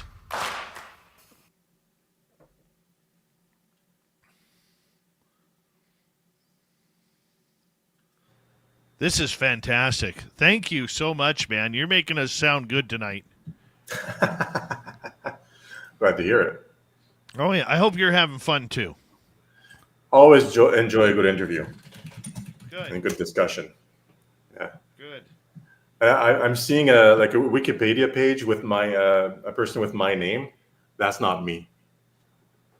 Okay. My exact name. Yeah, it's a politician in Quebec. How long ago did you move out of Canada? I've been out of country for about 3 years now. Oh, good for you. Yeah. Good for you. So Thailand, there's no snow here. So, that's a big difference.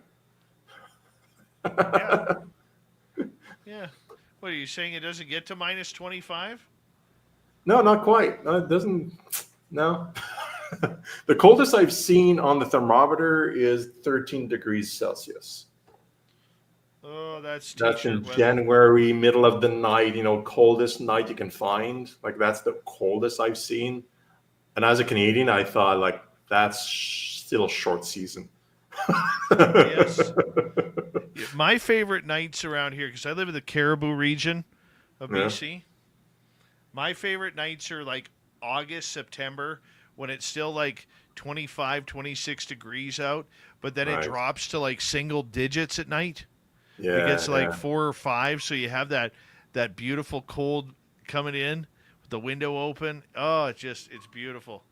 I know exactly. I kind of miss that because it's impossible to get that right over here.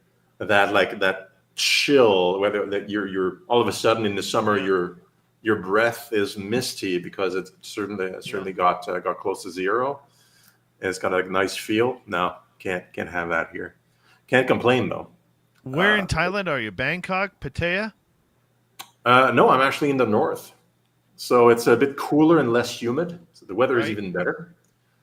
One of our we actually have a listener who listens in from Thailand quite a bit. He's an expat from the U.S. His name's Greg Maloney. All right. And he's from, I think, the northeastern part of Thailand. Okay. I've never been there, but yeah, I know where that is. That's even more mountains, really. Yeah. Yeah. So that's a nice area. I think we'll want to visit that part at some point. But I'm near a city called Chiang Mai in the north. I'm in the agrarian countryside outside of that city, though. So I'm looking at rice field outside my window. That's all right. That's a good view. Oh yeah, And the best part about Thailand, especially in the agricultural area, is that fruit and vegetable is fresh every day of the year, all the time. Oh man! Like it's always like I have a mango tree growing in my yard. Papaya trees and banana trees grow like weeds. I mean, if you like fruit and fresh. Oh, I'm looking on a map. You're way up there. Holy cow! Yeah, you're kind of like in between Myanmar and Laos. Yeah. Like it's I'm south of Chiang Mai, so a little bit more inland, but basically, yeah, it's pretty far north. Yeah. So it's it's a nice place. In winter, it's dry. Like it doesn't rain, so it's dry and 25 degrees Celsius. It doesn't rain any. It's like blue sky all the time. Favorite season. Yeah. So if people want to visit Thailand, usually they go to Bangkok, Pattaya, Phuket, sometimes Chiang Mai, which is near. Depends what you want to do. But if you want to have like a more relaxed nature visiting kind of trip, you go to the north. Yeah, go to land in Chiang Mai and drive around. Yeah. How long of a flight would it be from, say, Bangkok? Bangkok to Lampang, which is my city, is an hour and a half flying. It's a very short from Bangkok. But from Vancouver to Bangkok, that's a 16-hour flight. Yeah. See, I could never travel overseas like that because 2 reasons. Number one, the sharks in between. And number two, the idea that there would be I couldn't afford a proper seat and I'd be stuck in the cargo bay for 16 hours with everybody else. That's a no-no for me. Hold on right there. Big thank you tonight to Von Patrick, Kitty Cattywhack, Debaruni, T-Bone, my man, and Walter for the amazing super chats. Greatly appreciate your love and support. And don't forget you can shop at our Spaced Out Radio store, people. Why? Because we don't have ugly swag, people. No ugly swag. So make sure you check it on out. We're coming back here in 10 seconds.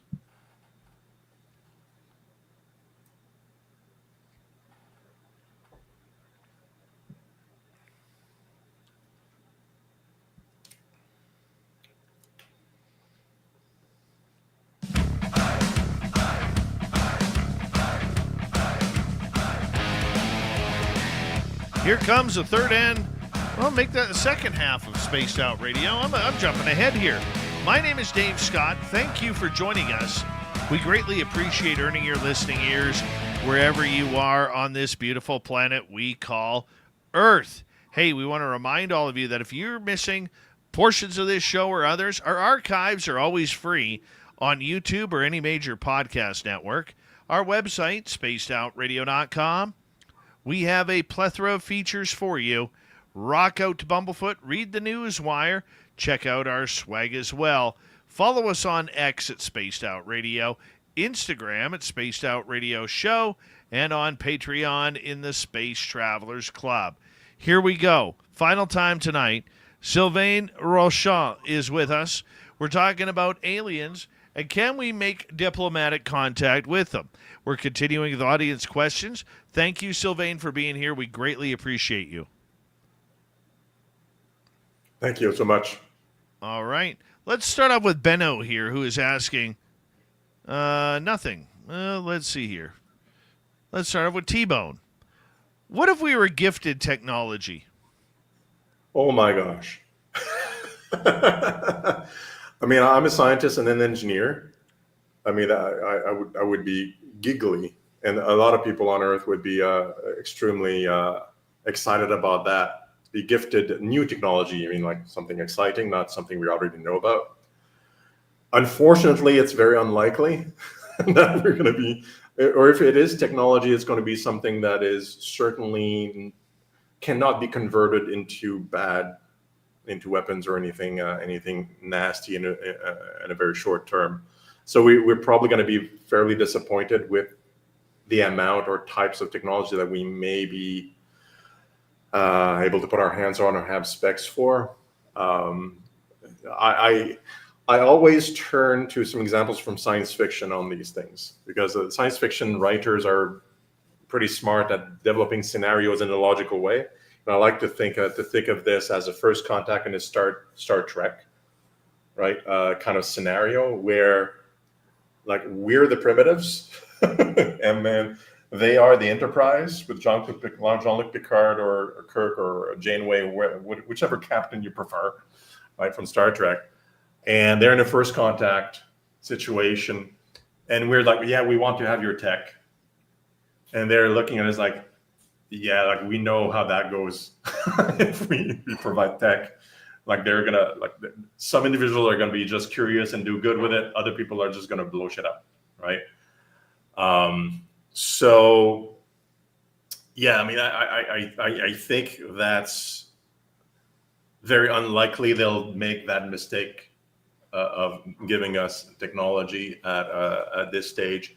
After a while of interacting with them, and perhaps several civilizations, and I think humanity will develop new systems, decision-making, economic, political, that may be mimicking some of their systems, because we're going to learn about their society and how they've gone past through steps and things like that. We're going to demand something better for ourselves.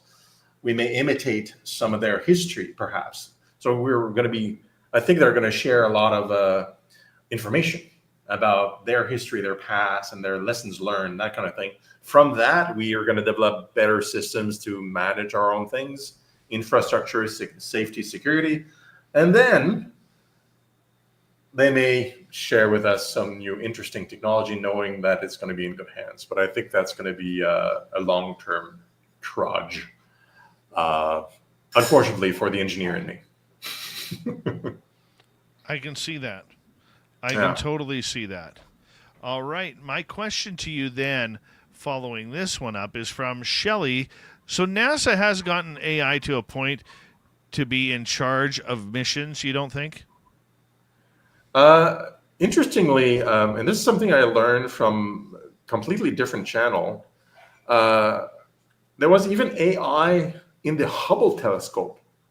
I mean, a very primitive AI, not the Chat GPT that we have now, but it was like primitive AI even there. So NASA's playing with AI all the time.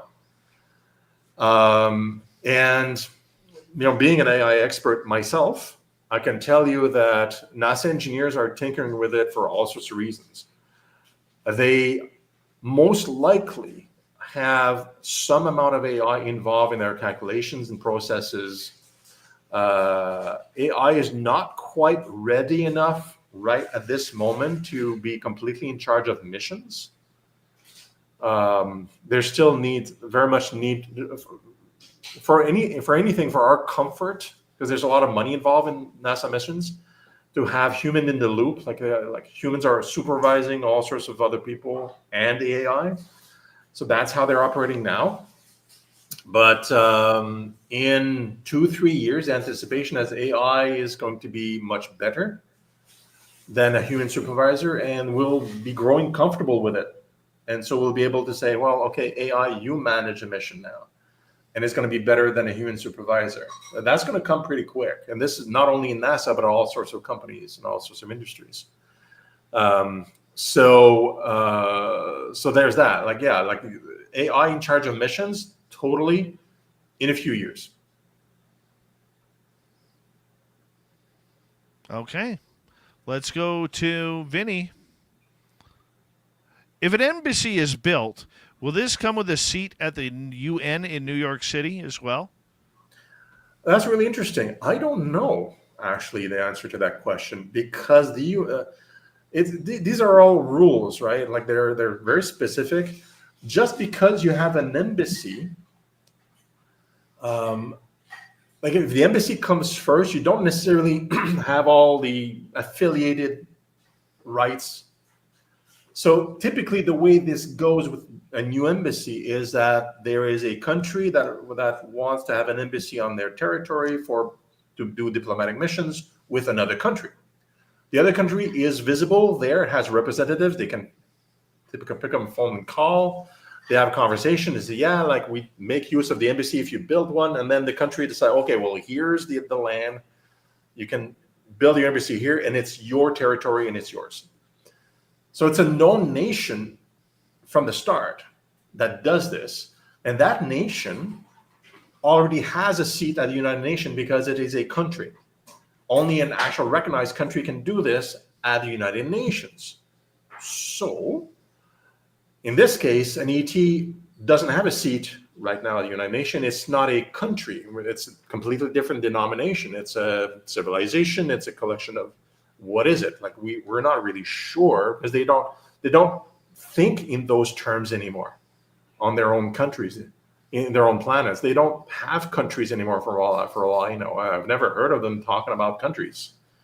So they don't have a seat at the UN, but we're establishing the embassy first. That's why the optional protocol is necessary, because it needs to kind of bridge that language gap inside the Vienna Convention that assumes it's going to be humans that are in between countries, right? And not another civilization that's elsewhere, not on Earth. So I think it's going to be something of a discussion whether or not the ETs want to have a seat at the UN, and if humanity wants them there, and that's going to need to be discussed, because the embassy is going to come first. A seat at the UN is not a prerequisite to have an embassy, but it's kind of implied in a way in how it usually works. So we'll have to see. I think it would be cool. I think they may have a seat but never fill it. That would be my presumption, because they don't want to meddle into our own affairs. I think they're going to use entirely different methods to communicate with us and different channels than the United Nations, beyond the establishment of the embassy and first contact scenarios. All right, moving on here. Let's go to Polly. What if, after diplomatic talks, humans decide not to receive the aliens on Earth Is that an option for the ETs? Do we have free will here? That's an excellent question. My gosh. My answer would be yeah.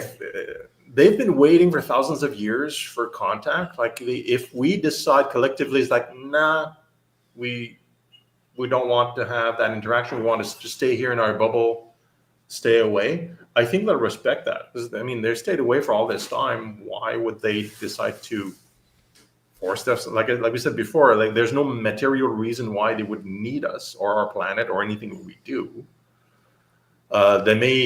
They are policing us in a way. Like if I think we try to delve into things that would be a problem for them. Well, I think they probably intervene because I say, well, hold on here. Like we're pushing too far. You're creating problems for us. I think that's an interaction, but that could curb our free will in a way. Like they would not allow us to do what we want to do because it's a problem for them outside, like in the solar system or whatever, right? But just because at the political level, someone decides, no, we don't want this, it's certainly not going to be the wish for the whole population. So I don't know how that would happen and how it will go down if you have, I don't know, situation A, 85% of the population wants an ET contact, but somehow at the UN, they're saying, no, we're not following the popular vote here. We're doing our own thing, and we're, as politicians and leaders, we're deciding not to do anything with ETs. How would ET react to that? I mean, non-aggressively, for sure. They probably won't show up at the embassy, but they probably won't stop communicating with the individuals that are welcoming them in their homes and in their heads. So they'll still be contacting us probably individually. I'm just making assumptions here. I'm not sure. They seem to be extremely respectful for our path. So that's the best answer I can give. Love it. Absolutely love it, Sylvain.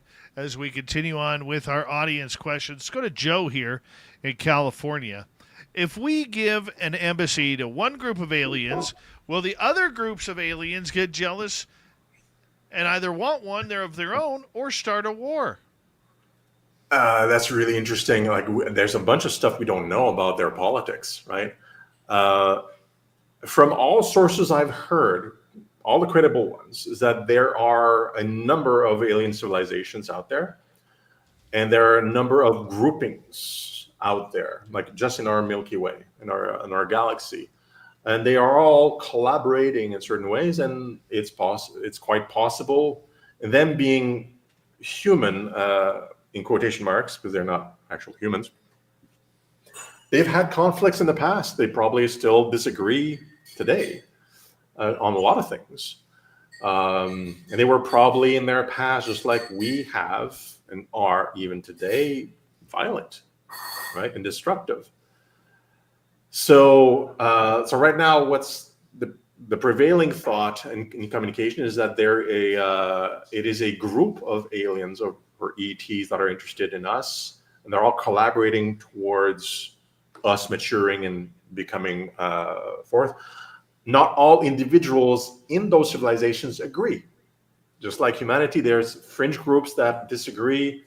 Some of them may be meddling with our things and doing nasty things to us without the approval of the main body. I mean, you can imagine these are people in a way. Like it's not there's not a hive mind where everybody's following the exact same rules and thought process. There are individuals also in there that have disagreements and that move in different ways. So think of it that way. Then, and there's probably politics and things like that change attitudes. It's something that we have to discover because we don't have a very clear understanding of the whole organizational structure. The Galactic Federation is a word that comes up a lot in conversations, which seems to be a grouping of the more local advanced civilizations that want to see us emerge. And that's a group of numerous civilizations, human form, most of them, from what I can tell. And then you can pick up books that talk about that in detail. So Yeah, I mean, there's a certain level of uncertainty about their own politics, but from what we can see in our interactions, they're in agreement, in a collective agreement, at least en masse, in the leadership to see us come through and not fight over what's going on. Jose is asking, the aliens are coming here because they're curious or they want to take advantage of our planet's resources. What's your thoughts?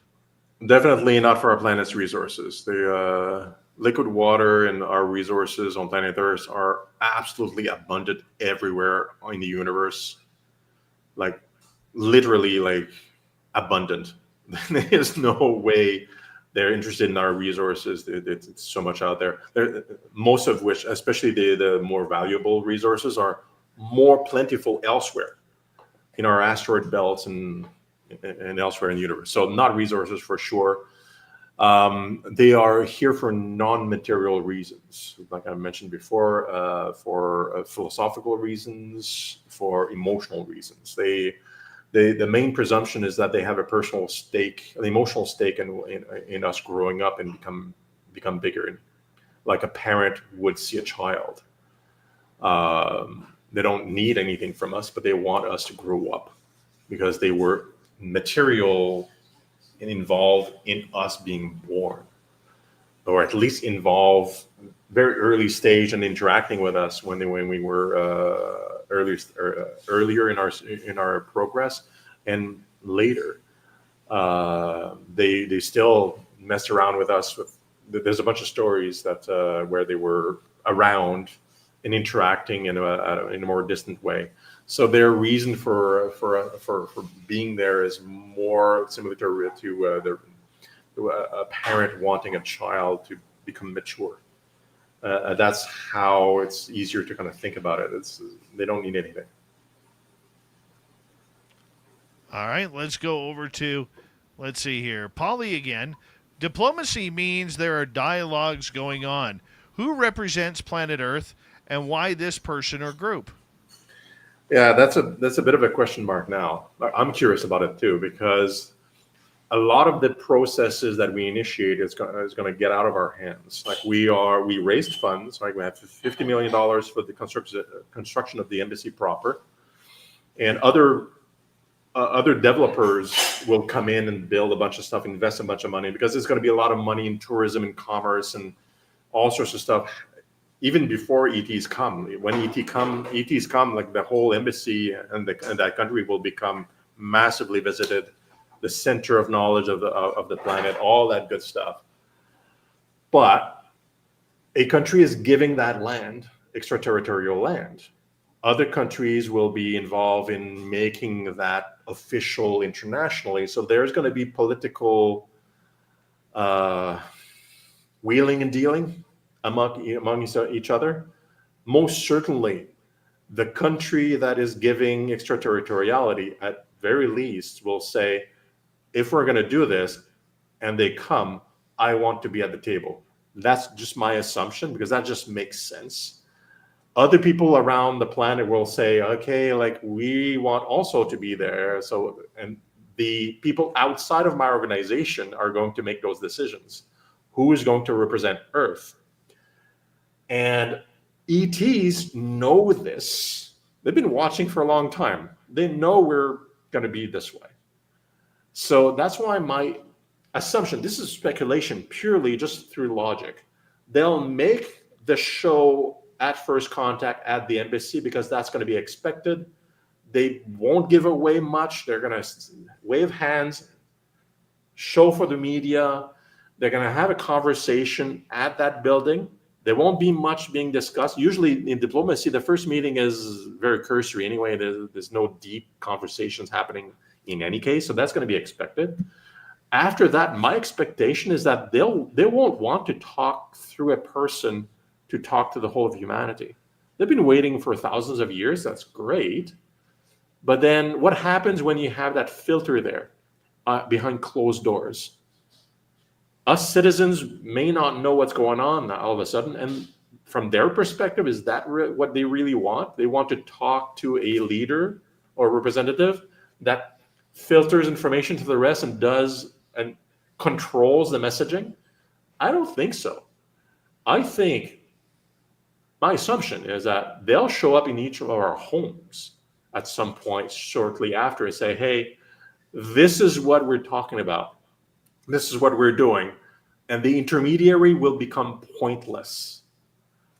Totally speculation on my part, but they have the technology, the means, and they can tell this to the leader on first contact. Look, we don't want to talk to you. We want to talk. Like, this is a meeting of civilizations, not 19th century Earth here.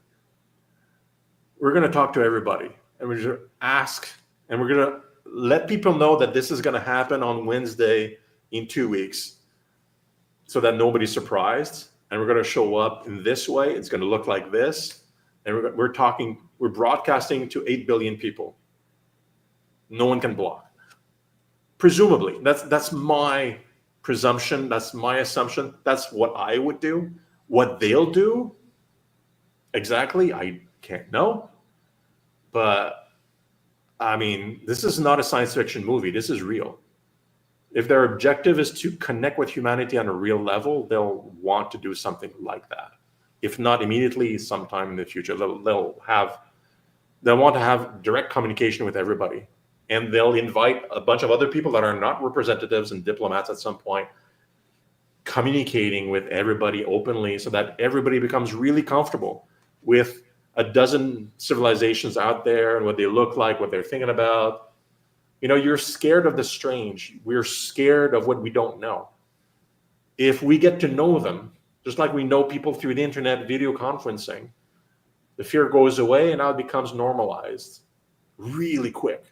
Humans are really great at becoming comfortable with the strange after contact, after we get into a relationship with a new technology or a new person. That's what my thoughts are on that. All right, we got 2 minutes to go here. Let's see if we can sneak in one or two more. Let's go to JBD here. Professor, thank you for sharing your knowledge. Do you have a sense how soon this could take place? And is there anything we can do to persuade our politicians to get on board? Okay, well, good question, and quick answers needed, and quick answers provided. The scuttlebutt says within the next 2 years. That's the messaging that I'm getting from multiple sources. Probably maximum 2030 in my view. So 2027 may have that. That's really close. Really close by. What you can do to convince politicians, contact your politician and tell them about the ET Embassy project, the Alliance. There's a lot of support there.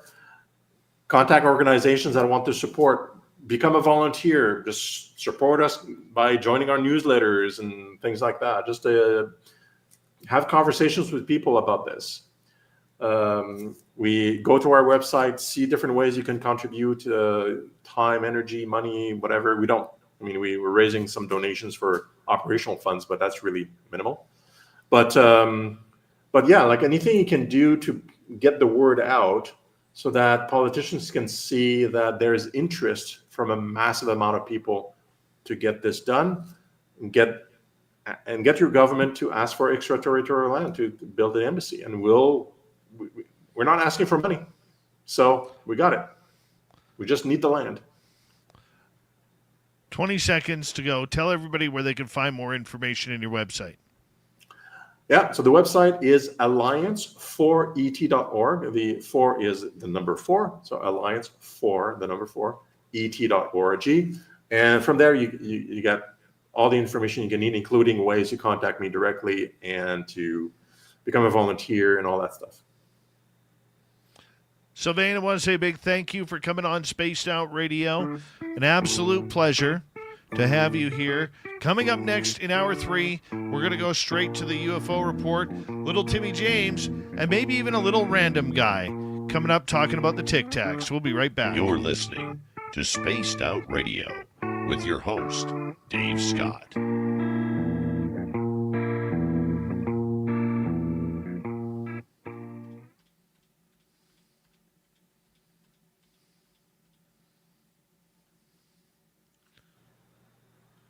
Beautiful job tonight, Sylvain. Thank you very much. Thanks a bunch. Yeah. Maybe I'll go And what- old school with you. Merci beaucoup. Oh my gosh, that's great. Yeah, and if you can, since you are media, I could keep you in the loop. We also have like a newsletter and stuff like that. If you want Yeah. to announce some shows and stuff like that, and Sure. even on the website as a supporting organization, I'd love to have you. And when stuff happens, I can contact you among others and say, hey, like this Sure. is going on. Yeah, You know, do and that. you can do a show or not. Yeah. Yeah, get Todd to message us, okay? Okay. Yeah, I'll get Todd. He's great. All right, buddy. All right. Take care. Cheers. Good night. Bye. Good night. Sylvain Rochon, everybody.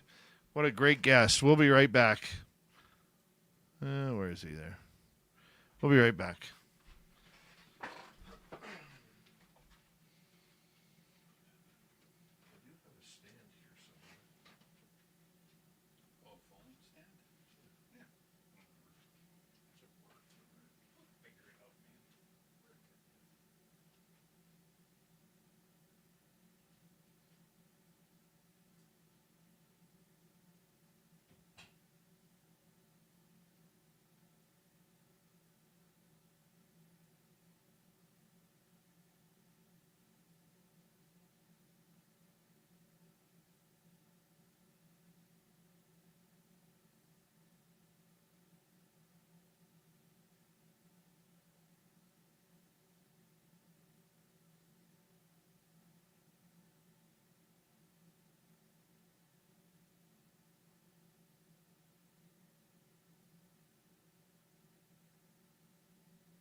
I think I sent you the wrong link too. No, I'm in. I don't see you. Well, no, because I haven't entered the studio. Oh, I will, though. all right. There he is. Woo! Look how hot and sexy that is. Look at my belly. Oh, it ain't you.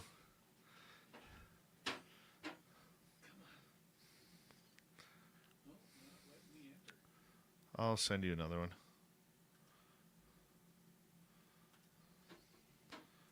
Did I send you the right one? Yeah, I sent you the right one.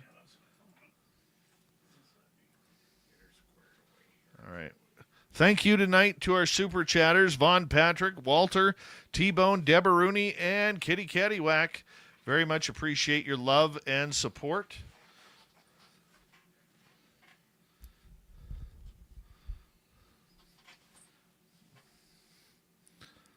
Don't forget you can shop at our Spaced Out Radio store. Why? We do not have ugly swag, people. No ugly swag, so make sure you check it on out. Jordan Cogburn, welcome to SOR Chat. Here we go, everybody.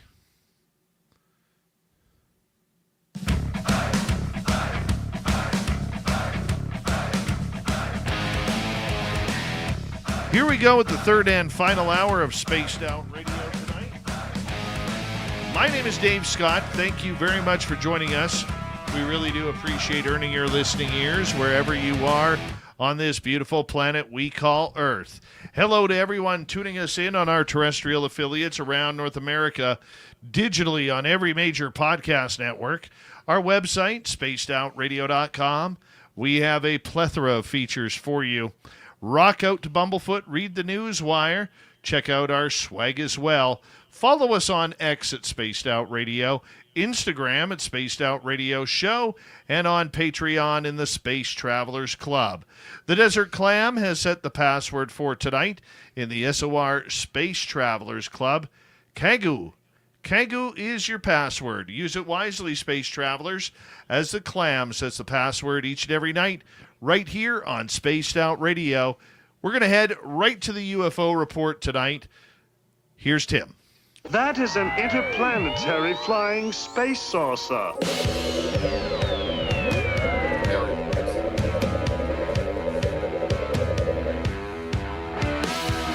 You have made me very angry.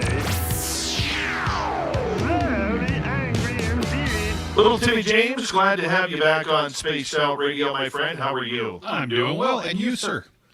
Getting a lot of feedback from you. Yeah, I know, because my volume won't go down on the phone. Weird. You gotta mute yourself over there. Yeah, I'm trying. Here. Now, the good news about everything that we are doing tonight is you actually, there you go. Is that better? Yeah. All right. You actually have, pardon me, let me rephrase because I'm a little rattled here. Let's just rephrase here. We did not go out to Flight 21 on Saturday. No. You had something precognitive that kind of came up. What happened there? Yeah, it was kind of one of those weird things. Like both Dave and I have agreed that if one of us says we got to get out of there, if there's something going on, you don't feel right, then that's the trump card. Well, I guess Friday night, everything was fine. Went to bed.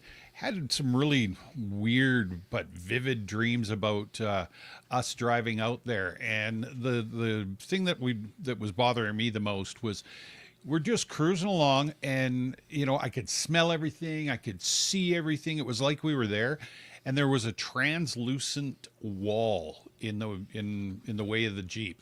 We couldn't get around it. We couldn't go through it, under, over, nothing. So that kind of played with me for, during the evening. And then Saturday, it was just a weird feeling, and it was friendly. It wasn't like malicious, or it wasn't mean or dangerous. I just had that feeling, and it was like, you know what?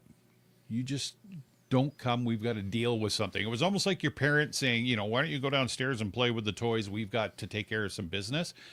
So I had it all day. and like I say, it wasn't a bad thing, but it was just a nice, gentle warning, I guess you could say. And yeah, I got a hold of Dave and I said, no, not thinking I'm in, and and pulled that trump card, and that's where it ended up. But yeah, very, very strange feeling. I wasn't too keen on heading up. I was keen, but then yeah, there was just something that kept coming into my head, and I was like, nope, not going to happen, I don't think. I can't believe that you were willing to sacrifice me. You're like, I'm not going, not feeling it tonight, but you could go if you want. Yeah, oh, absolutely. Well, see, the thing is that I didn't want to stop Dave from going because I had a feeling. But I understand why you didn't go and why, because we're a team. But still, it was a little bit disconcerting, and I didn't want to hold you back. And I know that your dad was in town, and he was really looking forward to going. And yeah, I just didn't want to be the spoiler. Well, whatever. Lots of UFO news. We will be heading back this Saturday. Yes, 100% we will. Lots of UFO news going up, especially with new information about the Tic Tacs coming out. And what we're going to do here is I want you to read the report. Then we have a special guest coming in right after that. So let's hear your tones first. Absolutely.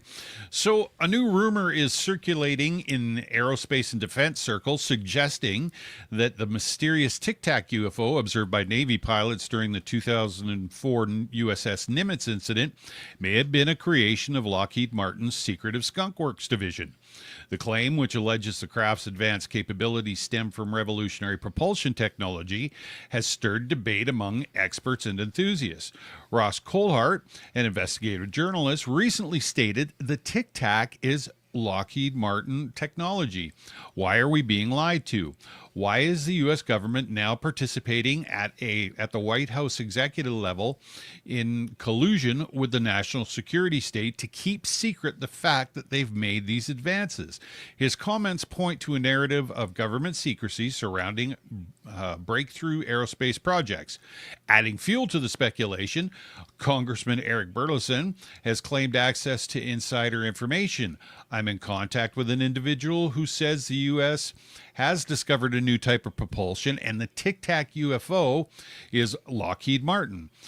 He says he has video of the first, second, and third iterations of the Tic Tac.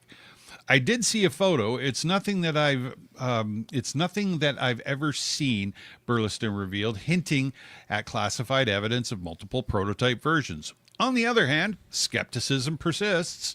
A source familiar with defense contractor operations remarked if Lockheed had the tech in 2004, they'd absolutely dominate the aerospace industry. This critique questions why Lockheed Martin, if in possession of such advanced technology, would have leveraged it to secure contracts like the F-47, which went to Boeing.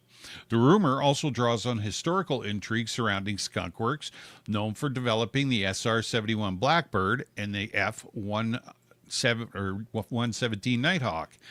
A 2014 Lockheed patent for a hybrid aerospace underwater craft capable of extraordinary speed and maneuverability has been cited as potential evidence, though no direct link to the Tic Tac has been, something was flashing into my eyes there. Tic Tac has been confirmed. A defense analyst noted the Skunk Works has a long history of pushing boundaries, but extraordinary claims like this need extraordinary evidence, and we haven't seen it yet. Whether the Tic Tac is a Skunk Works creation or something else entirely, the lack of verifiable evidence keeps the rumor in the realm of speculation. For now, the debate continues with questions lingering about the secrets of which might lie within Lockheed's desert facilities.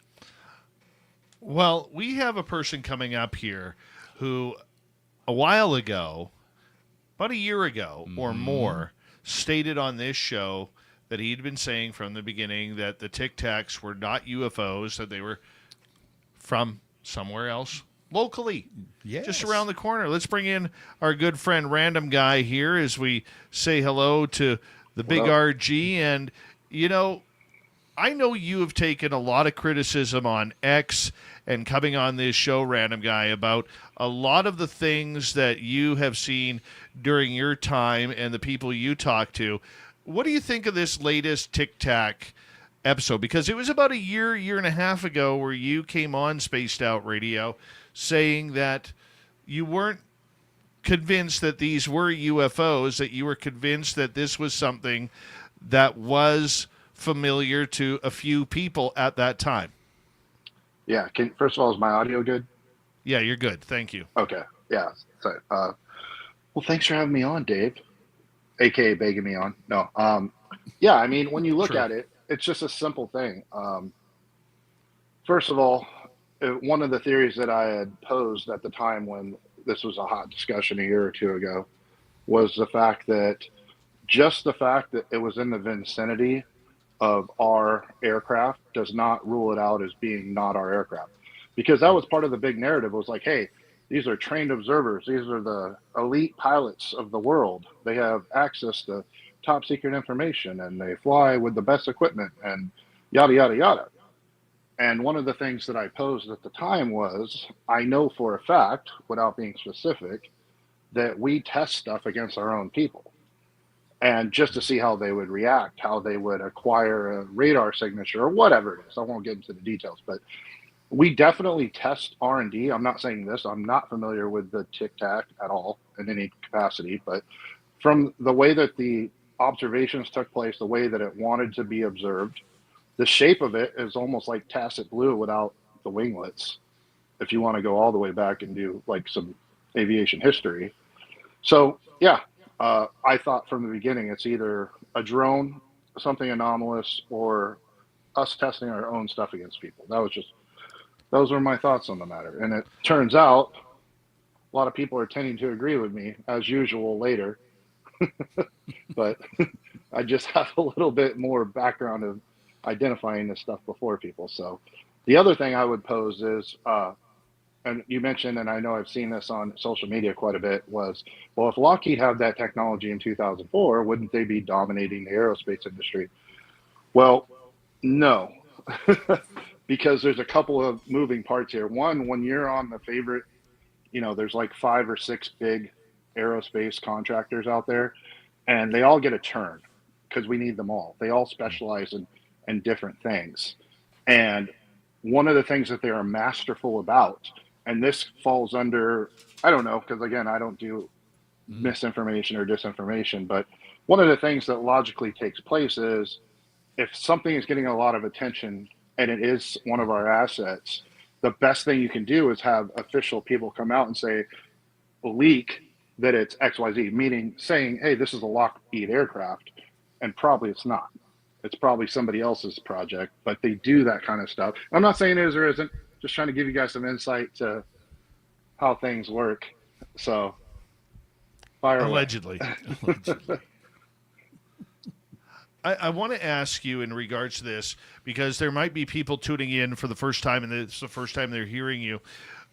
We call you Random Guy around here because you are kind of a random notion about what's going on. Please give a little bit of a background of what you can say about how you know about this type of intel. I'm not calling it intel. I would say I'm very well researched. I was in the Air Force. I worked for a contractor or a number of them after the Air Force. Been around, know people, been there, done that, and you end up putting patterns together even if it's not something that you with. So while I can't directly speak about things, the government, and this is where we go into conspiracy land, deep state, and all the other stuff. The aliens are meeting with our leaders and all that stuff. And the reason I'm so skeptical, and others, as you know, other veterans that have worked in intelligence, 3-letter agencies that float in our circles will have echo the same thing I have. And the people that really know things know that we're not organized enough to be as good at disinfo and stuff like that. We're good enough to keep our enemies 2 steps behind, but there is no way. It's just, there's too many moving parts. All the best and brightest, they don't work for the government. They work in private industry now. They're working at Meta. They're working for hedge funds. They're working, you know what I mean? Like, the government gets second tier. All right. And I know that it's hard for a lot of people to understand, but, and a lot of the projects, what they'll do is, regardless of what it is, not even just aviation, but any kind of technology in the military or the government, they'll outsource it to projects at universities and stuff to work on a tiny part that their engineers can't solve. And they don't even know it's part of this huge thing, you know, at the, the Harvards, the Princetons, the MITs of the world. And they think they're just solving something for a project or to get over a hump. And really it's a major part of getting to that next factor. So I think a lot of people overestimate the capability of our government to keep secrets and manipulate and do a lot of these things.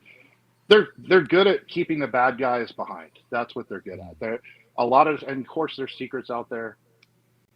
There's some cool stuff out there, but at the same time, it's not as grandiose on a scale to where humanity is being deceived. I've worked with too many people at too high of levels, and a lot of the guys that are coming out telling their secrets and stuff, they're just full of it. They want attention. They want something. I don't know what it is, but it's just what it is. So to kind of put it in perspective with people, you have worked within the military and agencies. We're not going to say which ones because you can't due to your non-disclosure agreements, but this would be how you're in the know. Correct. Okay. So I just want to clarify that for people who are listening for the first And again, time. I also want to clarify that the discussing of the Tic Tac, as it's called, I'd never had any part of it or have any knowledge. I'm offering insights based on my experience. Exactly. But make sure that's clear also. Yes, we have to clarify with you. That is very much the point. What do you think then when somebody and I know you have been highly critical of Ross Coulthart and his journalism on this subject in the past, but coming out and stating that he now has sources that have changed his tune on this. Many people in the X space community on the social media platform have really turned on Ross, saying that he's become a turncoat now and somebody who has now maybe been bought and providing misinformation for reporting what his sources are saying.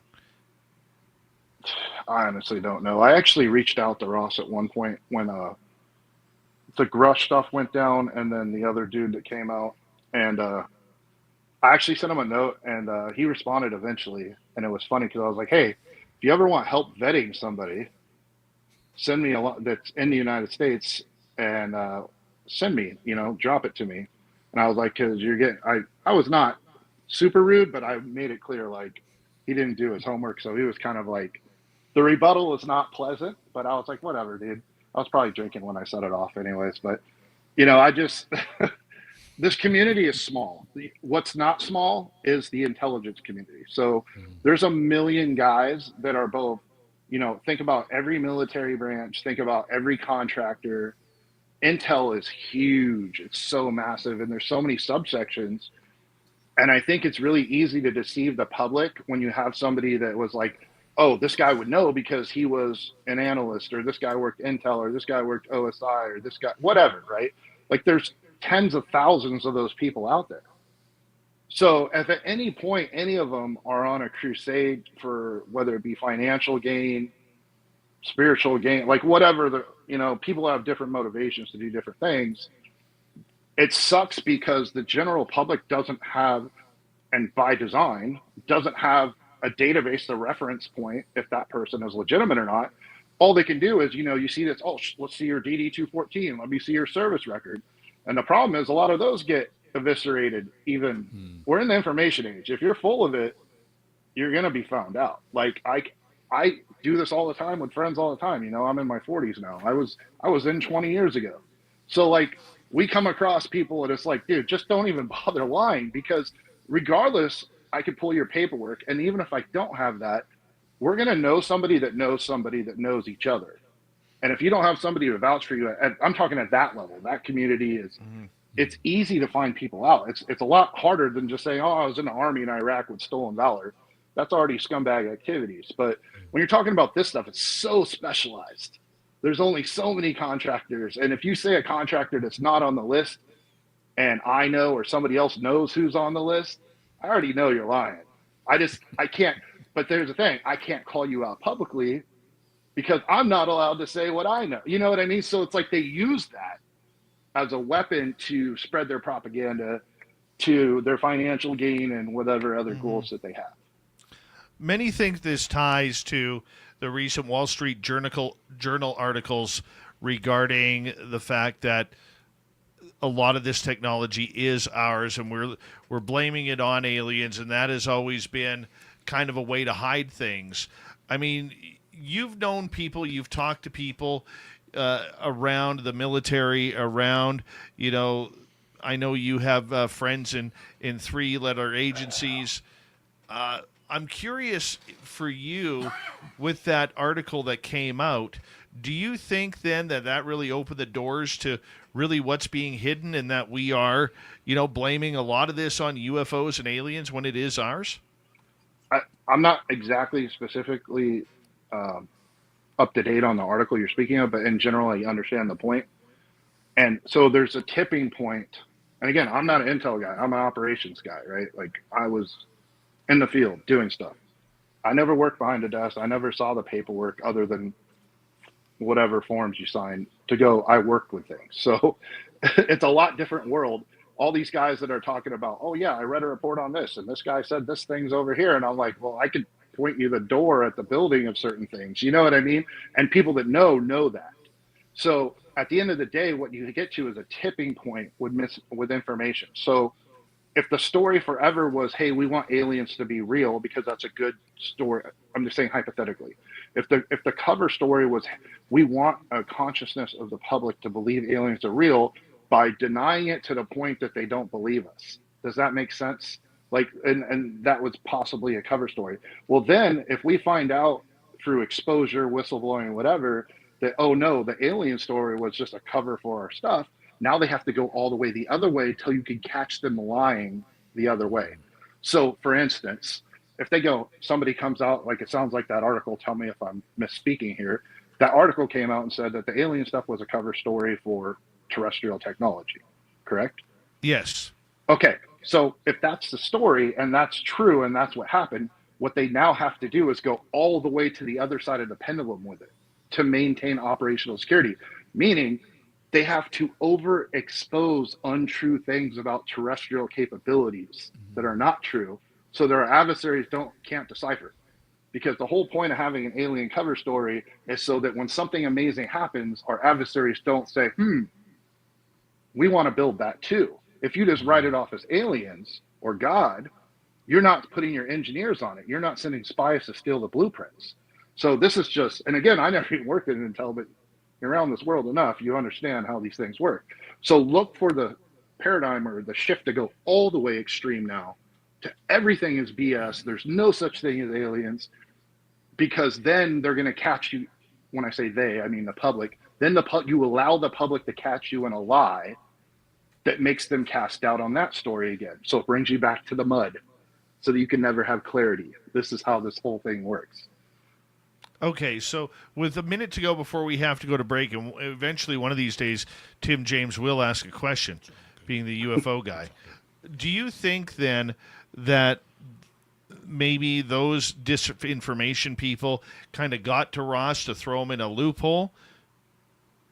Oh, yeah. I mean, there's always going to be, if you're in media, if you have a mouthpiece, you're going to be target number one to be manipulated, whether it's intelligence, foreign intelligence. That's another thing is, even talking to some people in your circles, I've come across people that are XYZ, and I'm like, that person doesn't work for an American. They work for China, and you won't know because they're not Chinese. They don't look Chinese. They don't speak Chinese in front of you. They look like a neighbor. And that's the best thing about America. It's like the easiest spy job in the world because we're so diverse. It's real easy to fit in here. Can't send somebody that looks like Dave to China and have them infiltrate. Hold that thought. Random Guy is here. Tim James is here. It's a UFO Report. Coming up next on Spaced Out Radio. This is Spaced Out Radio and your host, Dave Scott.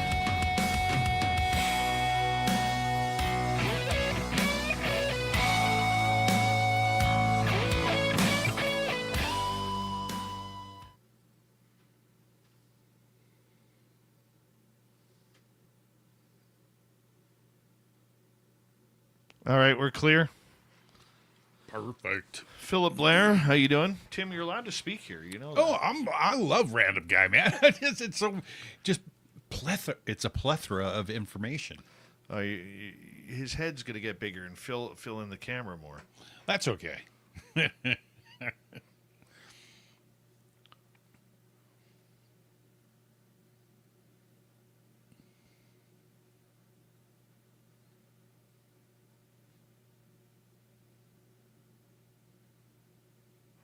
All right, I'm catching up on the chat.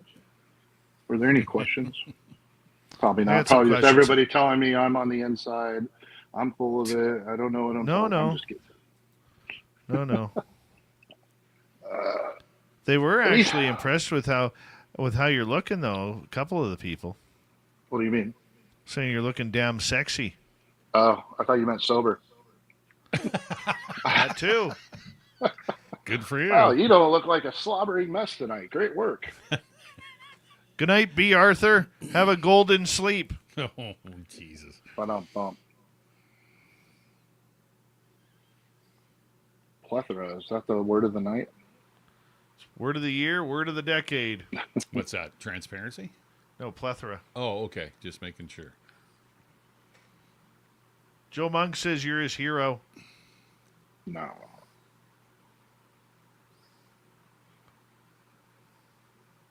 Only person I want to be their hero is my son. He told me that the other day. I like almost cried. Dad, you're my hero, and I'm like, all right. I moved. That moved. He's 8, so it moved me a little bit.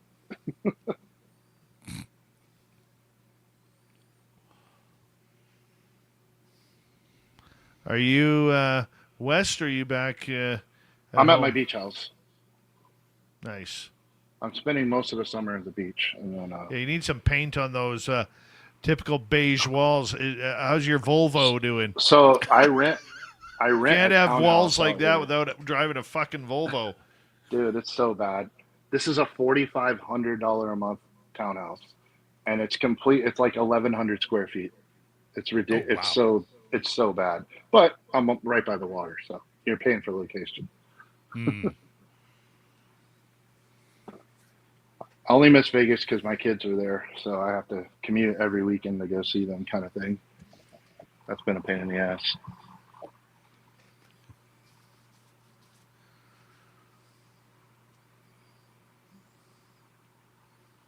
What else is new?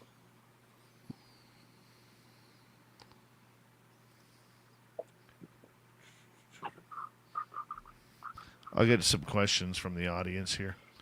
Yeah, fire If you have away. questions for Random Guy and Tim, put them in the letters. All in caps. Preferably with lots of F words. And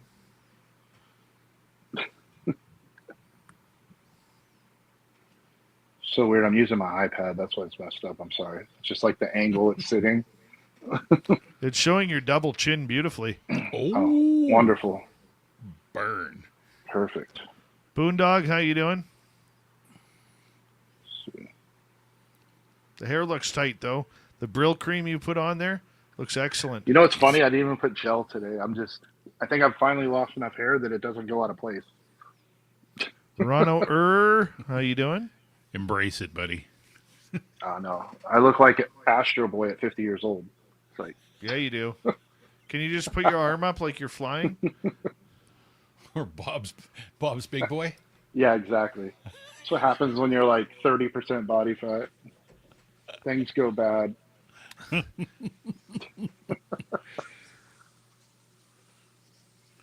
We got a minute here. I'm ready. I thought you were bringing me on to talk about the Epstein list. What list? What list? Exactly. The one that Pam Bondi has on her desk, Dave. There's nothing to see here. Right? Nothing to see here. And now we're going to send more weapons to Ukraine. So Biden 2.0, just add tariffs. Sorry, I won't go politics, but No politics. No politics. what a Biden presidency look like with tariffs? All right, got it. All right. Big thank you tonight to Kitty Cattywack, Von Patrick, T-Bone, my man, Deborah Rooney, and Walter for the super chats. Greatly appreciate the love and support. Remember, you can shop at our Spaced Out Radio store. We do not have ugly swag, people. No ugly swag, so make sure you check it on out and get your You Got Aliens shirt today, because Random Guy's got aliens too. Mm-hmm. He just doesn't admit I it. think I'm wearing my NASA. Yeah. All right, guys, here we go in 7 seconds.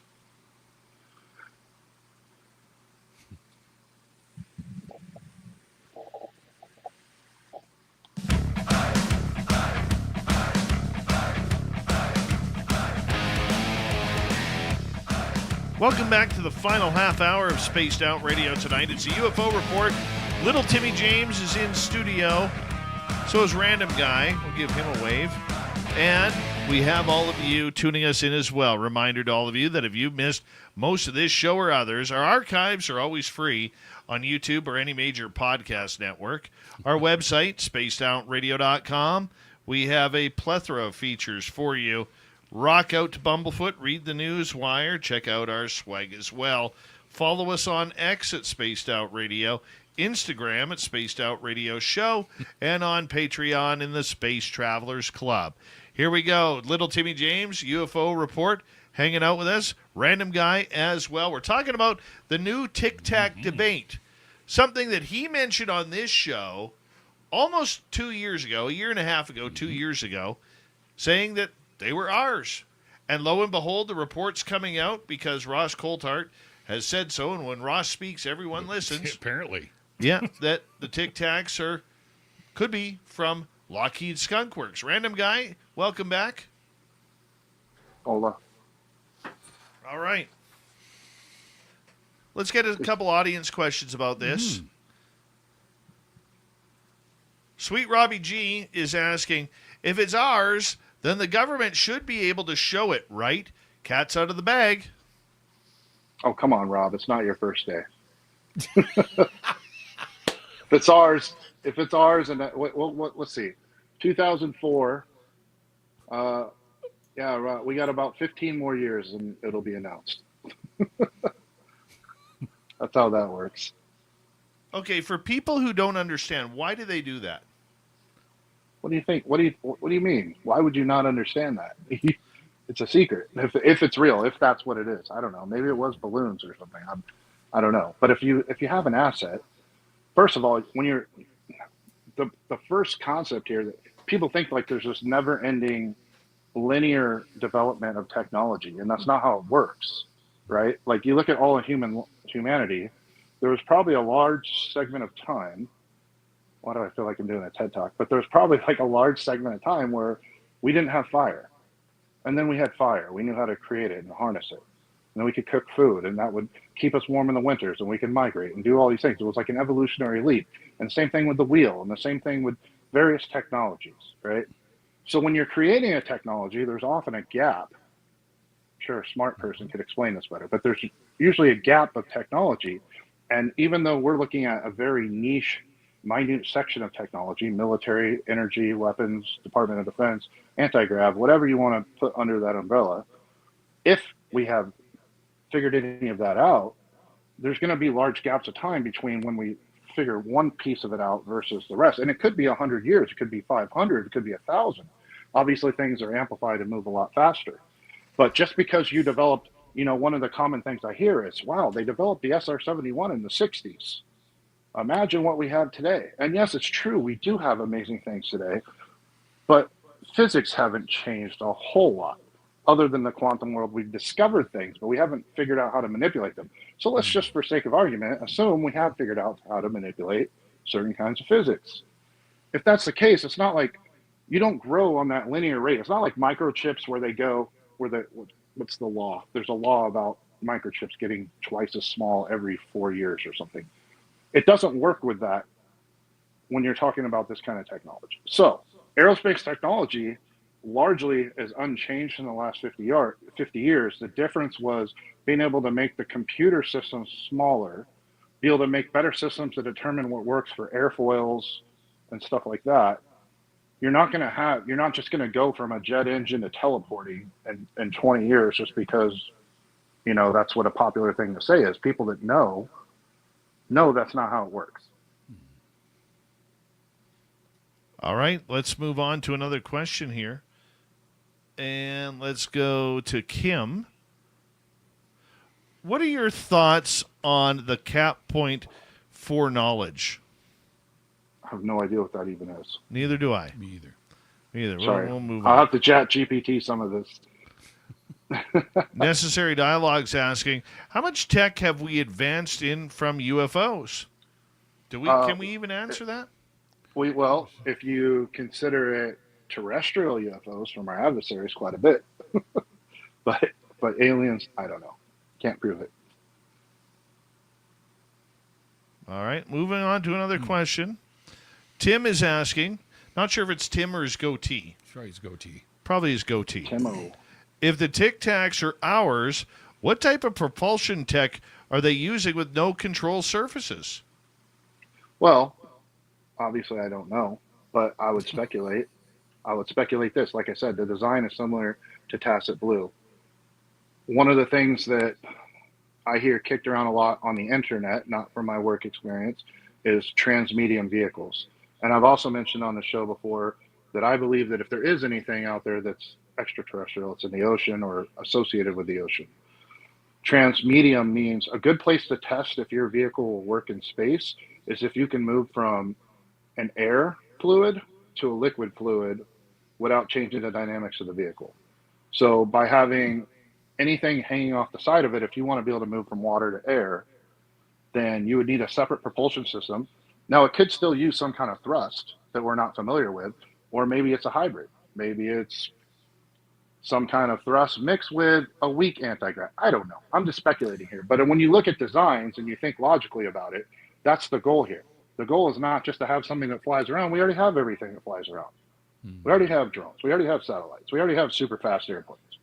That's old. That's the old world. The new world is how do we move and look and spy on people or move logistically supplies, personnel, or weapon systems undetected quickly from one medium to the other. And if you look at any military documentary, follow on any weapon system, people that study this stuff, think tanks, one of the most important weapons we have is not our aircraft, it's our submarines. Why? Because of the transmedium ability to tracking through all the ocean is much harder than tracking through the air. And if you think about it, space is even thinner than our atmosphere. So it's even easier to track stuff. So if you want to go undetected on this planet, the way to do it is to be able to move through the water medium, raise into the air at a moment's notice, deploy your payload, systems, personnel, weapons, and then escape back through the water. And that would also explain why Navy pilots would encounter it. Again, I'm just throwing hypothesis here. I'm not an educated person in any way. I talked to somebody like Kevin Day who was really traumatically affected by that day in 2004 on the Nimitz incident, on the ship that he was, where he was the radar operator on that. And I hearken back to his experience where he was saying that, watching these craft go on radar from 80,000 feet down to 10 feet above sea level in less than a second, making maneuvers that he had never, ever seen before. He's convinced still to the fact that these Tic Tacs are some sort of extraterrestrial vehicle. That would mean that we are probably, if that's the case, that it is an extraterrestrial and it potentially is ours. Wouldn't you put a time limit on that we would be anywhere from, speculative, 80 to 120 years ahead of where we are, what we see in our sky today's people? No. And so I kind of touched on it earlier. We are no longer in the point of time where we're making incremental change. And the 2 points of change right now, I'm sure you heard this theory. You guys will love this because it's me being a little woo. You heard a theory that aliens could be either us in the future or us in another dimension, or similar to us, or hearken of us, whatever, something along those lines, right? I'm sure you guys have heard these theories. The two things that would get us there eventually that are happening right now in the early stages are AI and quantum computing, because you need to be able to solve things faster than we collectively can currently as human race. We don't have the capacity mentally, even our brightest people collectively will never be able to measure what AI is going to be capable of. And then when you look at quantum computers can compute, literally do calculations in multiple dimensions simultaneously. And you have an AI that's scalable, that has no limit to it. Eventually in time, if things are solvable on those level of physics, whether it's time travel, otherwise, you would speculate that there is a point of no return, an event horizon, whatever, when that happens and that capability is there. The thing is, it's not going to happen with us right now. We're not going to you can't just look at it and be like, oh, we're about 80 years behind that. Yeah, 80 years will be a 0-point energy, and in 90 years we'll be able to do transmedium anti-gravitics. Like, it doesn't work like that. It's literally like a point. Like the day the guy discovered fire, their food was cooked from then on, right? And you can never go back. But up until that point, you're not there. That's the thing, you're not there. And you can't put a date 80 years, 50 years, because it's literally, you don't know you're there till you're there.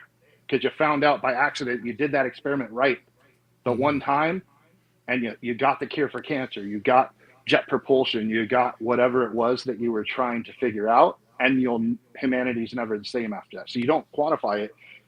We try to quantify things because our lives are short. If you're lucky, you live 80 years. We try to put everything in a nice little box. Oh, well, there's 200 or 300 years of my family before me, and now here I'm experiencing all this amazing thing. Definitely 60 years, 50. These are arbitrary dates. The universe, who says it? Neil deGrasse Tyson. The universe is of no obligation to make sense to us. It's simple. Okay, so the important thing here, and Tim, I would. Do you have anything to? No, I'm watching my phone die here though, but that's lose the camera. I'm wondering here for just the sake of argument here, with these Tic Tacs, with Tim Burleson coming out on his podcast saying that these were ours, Ross Coulthard has changed his perception on this. Is this an awakening that is trying to come out from the Pentagon, that we're a lot more advanced than what we are, in your opinion? Or do you think that they are trying to shove the alien UFO story back under the rug? I think that the alien thing went too far. The community went too far with it. It's now become, literally a meme. Infighting, monetary gain. People that are legitimate or have legitimate careers are seeing it as a way to be relevant, to make money otherwise, and that is dangerous. And I think whoever's making those decisions at higher levels at the Pentagon, is probably at least considering taking it to the other side of the pendulum, like I was speaking about. It's time to take it because if they come out and they say everything is us, oh yeah, everything's us. Well, can you give us more details? No, it's just all us. Don't worry about it. Top secret, us. Then what do you gain from that in your community? Nothing. So eventually you're going to go to the other side of distrust. Wait a second, we thought you were letting us believe it was aliens and you were coming with aliens. Now you're saying that we are the alien. We have alien technology, but you're not telling us what it is. Exactly. You have no idea because you're kidding. It's just got to spin back and forth. And that'll let all these whistleblowers cool off, takes all their knees off, or perhaps somebody is telling the truth about something small somewhere, right? Maybe we do have 0-point energy. Maybe we do have some kind of crazy asset. But this kneecaps that person as well, or those individuals that would come forward, because now they're going to be lumped in and be like, yeah, we tricked all of you. We told all of you it was UFOs, but this whole time it wasn't. It was a test, and you failed because now you're talking about it. Oh, well. You see what I'm saying? I get that. There's a game to be played there. I know it's not what you want to hear. No, I think it is stuff we want to hear. Mm-hmm. It's likely the truth.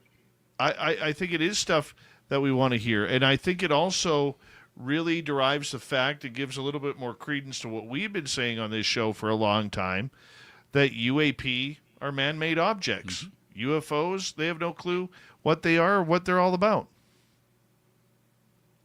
That's my I've opinion. witnessed things that, again, I'm somebody in the know, I think, and I've witnessed things that I can't explain. Right. So I'm not saying it's beyond possibility. I always leave that 1%. I think it's in the ocean, whatever there is. That's me as a human making my own judgment calls, because I've eliminated, by process of elimination, things that I'm obviously not going to talk about. Trust me, I've I spent enough years in the Air Force. I've been interested in this since I was a child, and it was always in the back of my mind when I went to certain places to check certain things and to talk to certain people that, slowly, but like, on the download kind of thing, to figure like, okay, well, I know that's not true. And that, or whatever, right? Like, and you start, I know that doesn't help you guys, but I'm just telling you as a fellow human being who's had a curiosity about things, I've been trying to cross as much, I've been trying to find it, like, and everything unfortunately has a very logical explanation. So it kind of takes the winds out of your sails when you get there, and it turns you into a skeptic, but a healthy skeptic, because it's based on fact.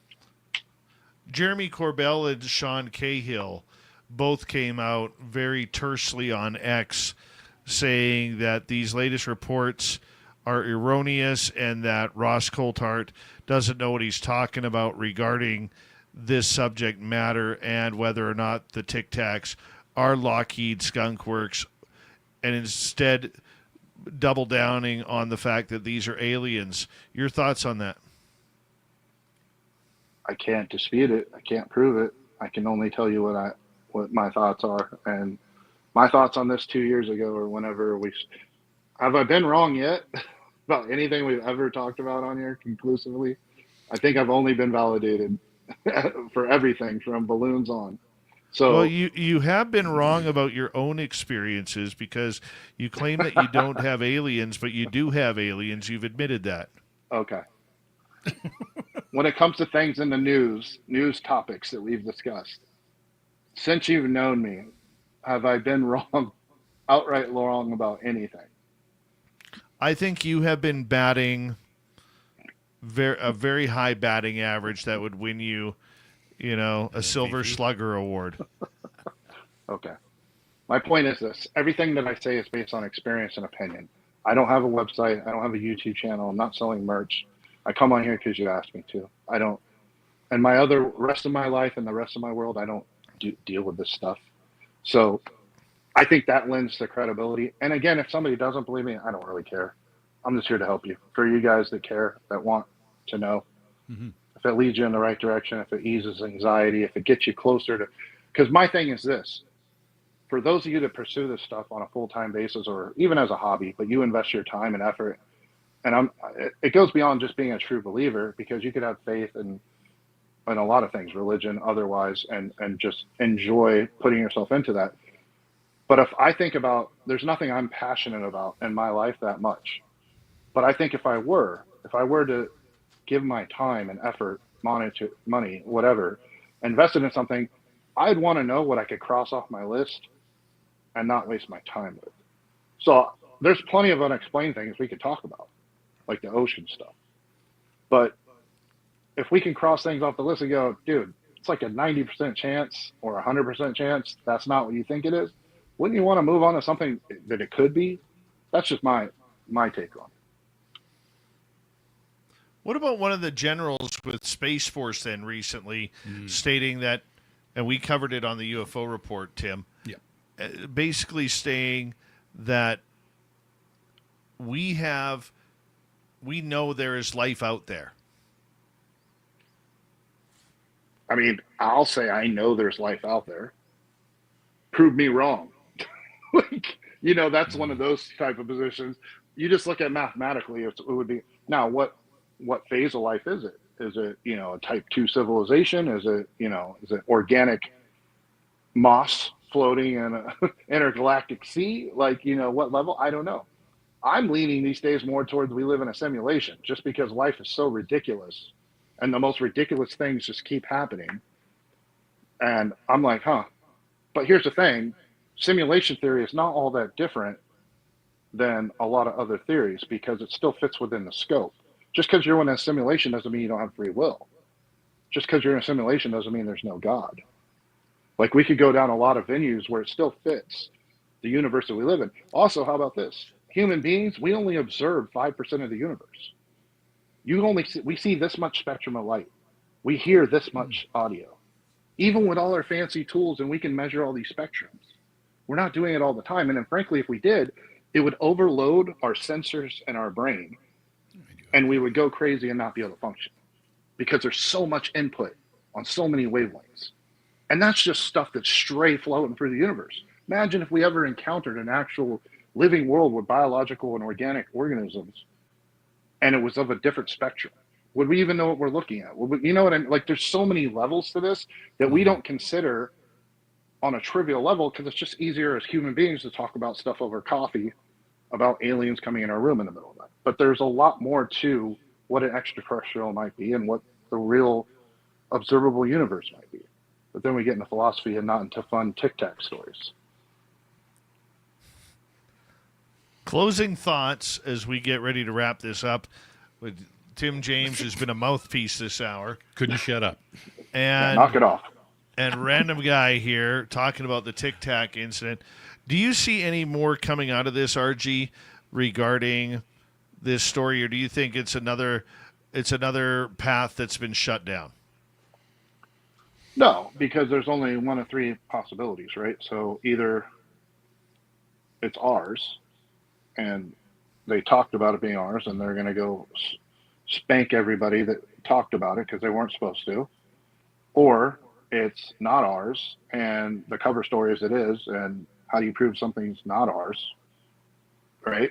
Or it was something even more anomalous, and they're just running with it for disinformation. Those are the only three outcomes. There's no way anything, it's not like they're just going to come.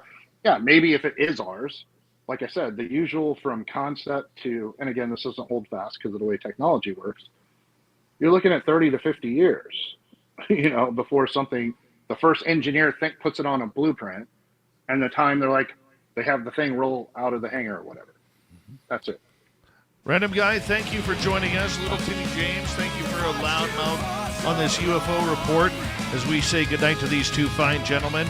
And hello to Mr. Ron Bumblefoot Thal, rocking in the background with Little Brother is watching. Bumblefoot is the official music of Spaced Out Radio, rocking us in and out of every single show. Get your horns up for the guitar god himself. Special thanks to everybody listening in at work, at home, in your cars, wherever you may be. Thank you to everyone in our chat rooms tonight. YouTube, Twitch, LGAP, Facebook, Spreaker, LinkedIn, and on X.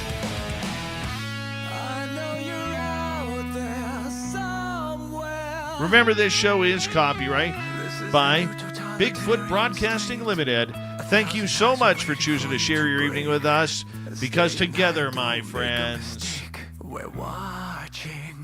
We own the night. Mr. Bumblefoot, we need a favor. We need you to take us home.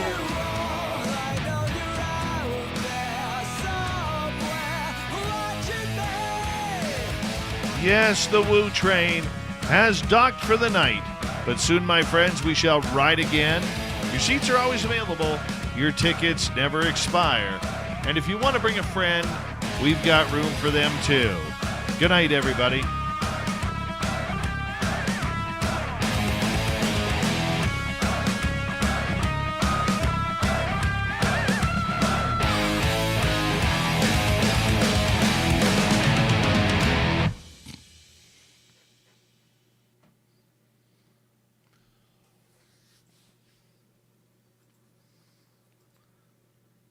Tim's still here, but his phone died, so you can just hear him through a microphone now. Nice. Perfect. For sure. I think that's the first show I got through without cursing. That would be a record. It is a record, for sure. That would be a complete record. I don't know how you did it. Again, I told you, not drinking makes me a wreck on these things. I just talk too much. Don't make as many good jokes. You're like Whoopi Goldberg, not funny at the best of times. Oh, she was good in Sister Act. You're like the View, Whoopi Goldberg. Oh no. Well, the same smile. I'm definitely past my prime, if that's what you mean. What the hell was this show called? Something about stuff. Oh, yeah. Something thing. Yeah, something about stuff. So who's fighting these days in the UAP community? I've been out of the loop. I don't know what UAP is. It's kind of like I don't know what a Squatch is. Oh, are we changing the terminology again? Alien vehicles, Dave. Alien vehicles. You and your alien vehicles. You know, like, grow up already. Uh-oh. Let's I get don't know. ready. I'll be honest with you. I kind of pulled away from it. Just worrying about my own thing now. Oh, okay. Kind of observing yeah. from the outside. Yeah. Drama abound. You know why. Oh, yes. I forgot, though, because I spent my day trying to piss people off intentionally, so I'm usually taken back when somebody's not mad at me. I don't know how to handle kindness.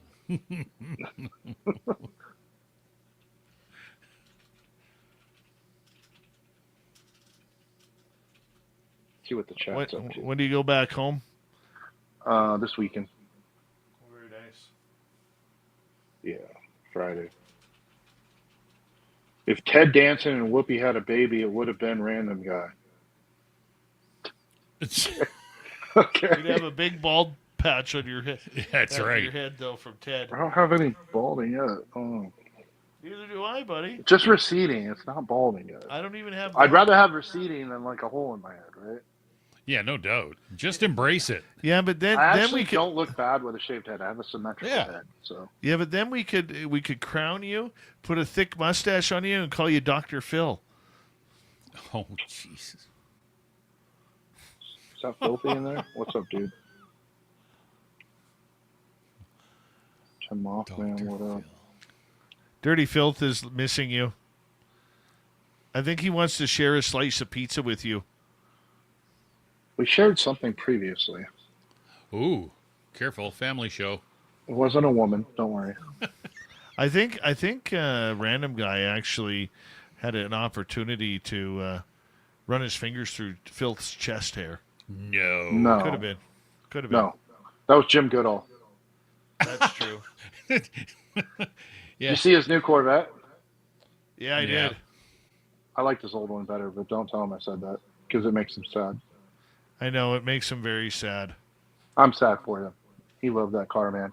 Every time he'd pull up to my house, he'd be like, want to come see the car? And I'm like, did you get a new one? He's like, no, man, I just got it washed. Like, check it out. I was like, all right. Hilarious. I love that guy. Jim's a legend. He really is. Like, he's that dude. Love the fun dude. I love Jimmy. Mm-hmm. I'm still waiting for him. Supposedly, Bob's got that movie coming out. Oh, that's right, yeah. And I'm supposed to be on the red carpet, so we'll see. See if he comes through with the Connect. Yeah. That's not too far. Yeah, it's supposed to be coming out relatively quickly, from what I understand, too. Yeah, it's supposed to be like a movie, a video game, like a whole merch push. Then people really aren't going to believe anything after all. Let's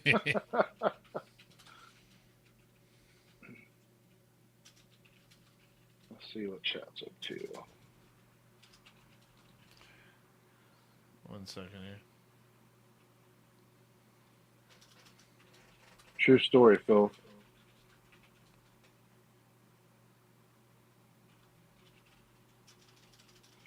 From what I gather, the only thing Random Guy has researched is Waffle House. I like that one. That's strong. That's a good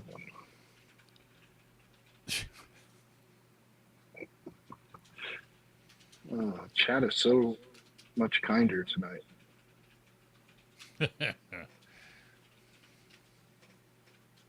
Sorry to talk over you, Tim. You just asked questions and I got on like a tangent. You didn't talk over me, man. That was perfect. Normally, I'm like struggling to come up with say, and I was like, you know what? I haven't sat here and bloviated for a while, so. Yeah, no, but when we were in Vegas, that was awesome. Like, We're going to build a new random guy t-shirt. Some of it was awesome. Some of it was less than awesome. Well, whatever. That's the way Vegas is, right? But no, it was good conversation, man. I like listening to your for sure. Yeah. Phil, RG deadlifted me in Vegas and then tossed me off the. I did not throw you off the railing. I did pick you up though. I think he enjoyed it. Who's that? Filthy. Oh, he picked me. No, he picked me up when we were on Fremont Street. I don't think there's many people I haven't picked up in the crew yet. It's kind of like my way of showing affection. He must not love me. He's never picked me up. Yeah, no, well, he you're hoisted too me right fat, up. So you're the only fat one. So I'm just kidding. There's other fat people, like Nicole. That's terrible. I totally set myself up for that one. Just a bit. Mm-hmm. Payback for the double chin, fat boy. Oh, it's my glow-in-the-dark beard that's just so fancy. It's very fancy. I'm like a chubbier Fred Durst right now. Yeah, you should be proud of me. I'm not wearing a hat either. Yeah.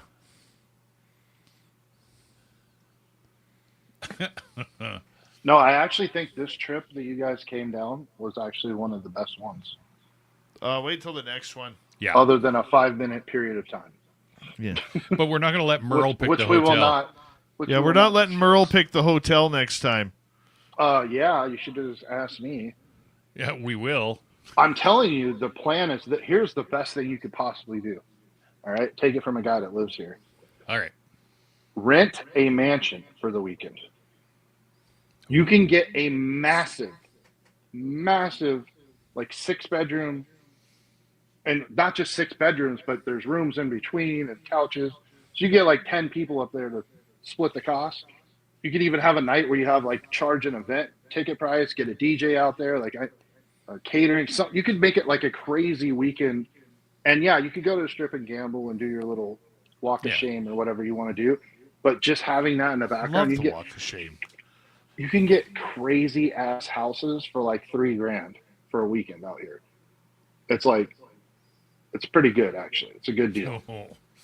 A lot of dudes come from like LA. They're like pretend rappers and they come shoot their music videos, acting like they got it. They rent a Ferrari, put it in the driveway, rent the house for a day or two, and then act as if, and then they get their music video or their clout for their social media. It happens all the time because somewhat affordable. 1 second here. Privacy and Vegas. Yeah, good point. You just want to be strip adjacent. You don't really want to be on the strip. Like, I was there with my cousin last week, and it was just a little crazy. I don't know. I'm getting old. You know, if I had a lawn, I'd tell you to get off it. But I have a lawn. Get off mine. It's funny because the 2 places I have places, I don't have a lawn at either one. Vegas and the beach. Be honest, that's one thing I have up on you. I got a riding lawnmower. Oh, nice. I rode one of those one time when I was like 10. My grandfather had one. I love my riding lawnmower. They're the best. You know what's sad though? Hmm. My father loves my riding lawnmower more. So when probably, but when he comes, I mean, that's not really a hard stretch to get to. But when he comes up, it's like he's one of the first things he's expected to do, and literally he gets like hives over it. He gets so excited.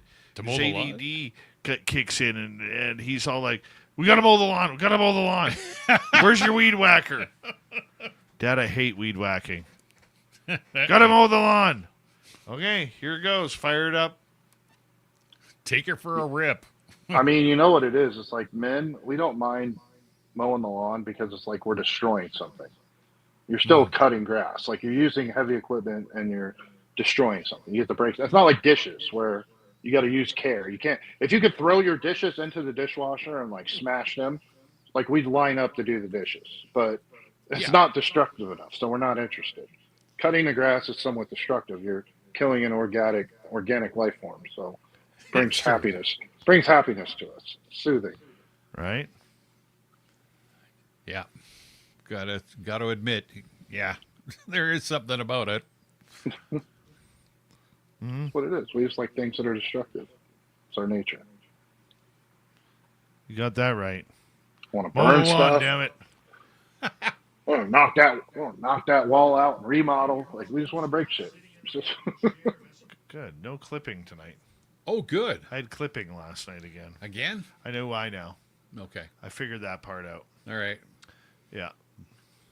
Figured that part out. So what else is new, RG?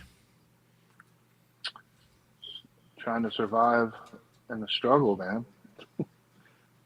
I can't just stay retired and be left alone. I don't know if you figured this out or not, but the cost of living has gone up substantially in the last 5 years. Well, why would you go to a huge tax state? Oh, I'm not a resident here. I just rent a place here. For an exorbitant amount of money that you could be, patting yourself with.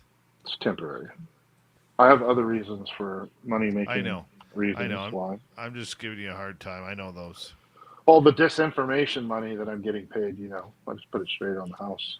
Well, that's because, between you and Doty, I mean, you guys are, totally trying to ruin the UFO world.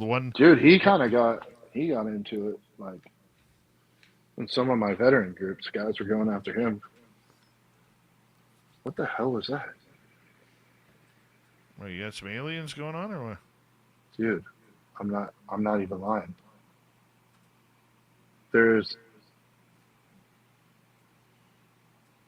what? So I'm in a townhouse, so there's other townhouses here. It's like a complex.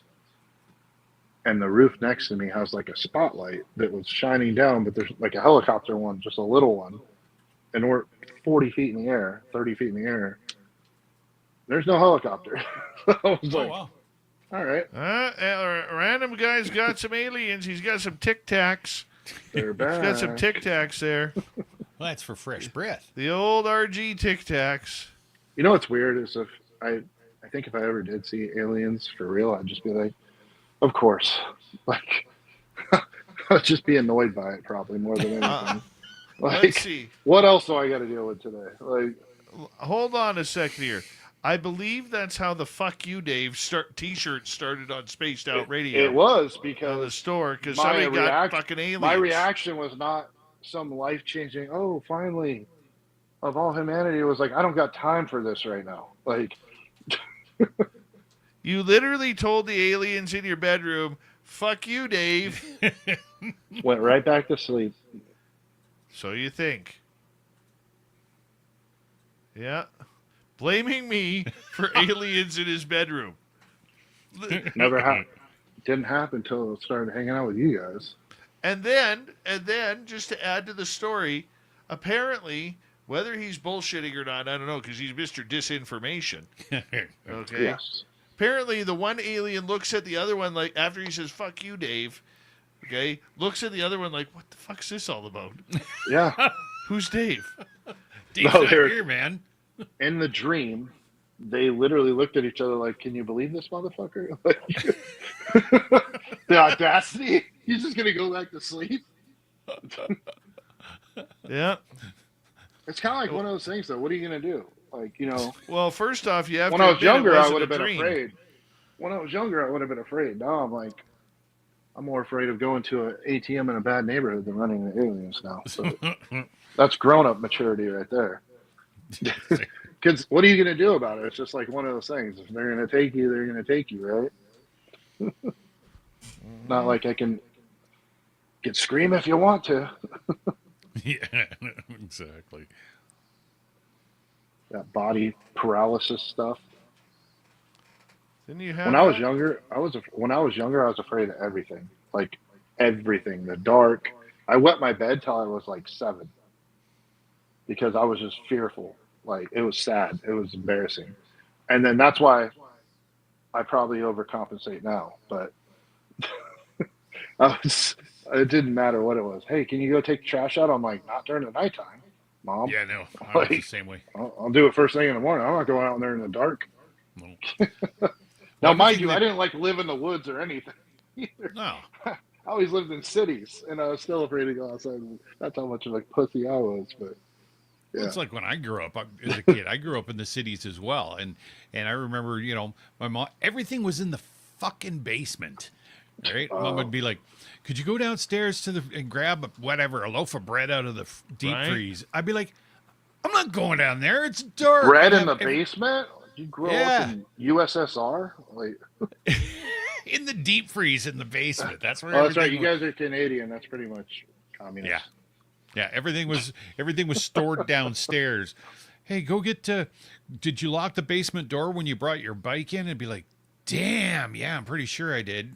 We should go down and check it. I'm not going downstairs in the dark. Forget it, man. No, not a chance.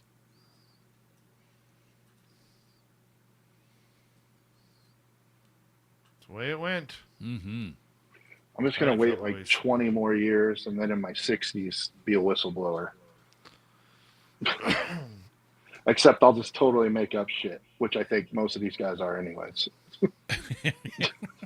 And it will be so long, no one will be able to prove anything. Technically, though, it was 40 years ago. Oh shit! Well, I guess he's telling the truth. Technically, though, are they whistleblowers or are they just experiencers? I don't think either. I think they're believers that are trying to will stuff to be true. Besides the grifters, I mean, there's just flat out grifters, but I think the one commonality of a lot of these guys is, without specifying anybody, but a lot of them, a good percentage, is they have, I won't want to call it mental illness because I think that's a little harsh, but they have like they seem like the people that wanted to play with the Ouija board when you were littler and were moving it to spell out what they wanted it to. Yeah. And we all knew they were cheating to make it spell. Like, I think they're trying to will their belief spiritually or otherwise into being a thing. It's just, and they're praying. Like I said, the big problem is when somebody has a cool background or credential, you got to listen to them. So 99% of the world's not going to be able to call them out. And the 1% that won't or can't, because they can't say how they know. Like, you can't say, oh, I worked at, I'm going to try to figure something totally innocuous, but like, I worked in Iowa at the secret base and I hung out with aliens. And then another guy that worked at the secret base in Iowa is like, well, I was there in 1998 at that base at this time, and there was no aliens there. There was this project, exactly this, and I was there and I could prove it. Well, no, he's not going to do that because he's not allowed to do that. You know what I mean? So, and that's the only way you could disprove somebody publicly, at least. So, like, there's one thing when you know the truth. There's another thing when you can prove the truth, right? It happens. So you have to find people you trust to vet those kind of people for you.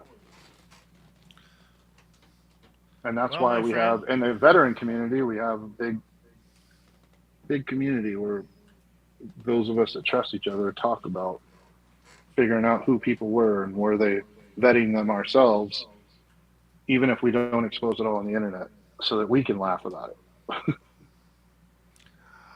On that note, we're going to wrap things up here. RG, thank you for spending some time with us, my man. Appreciate you so much. Bye, chat. Good night, buddy. We'll call you soon. Timmy James, good night.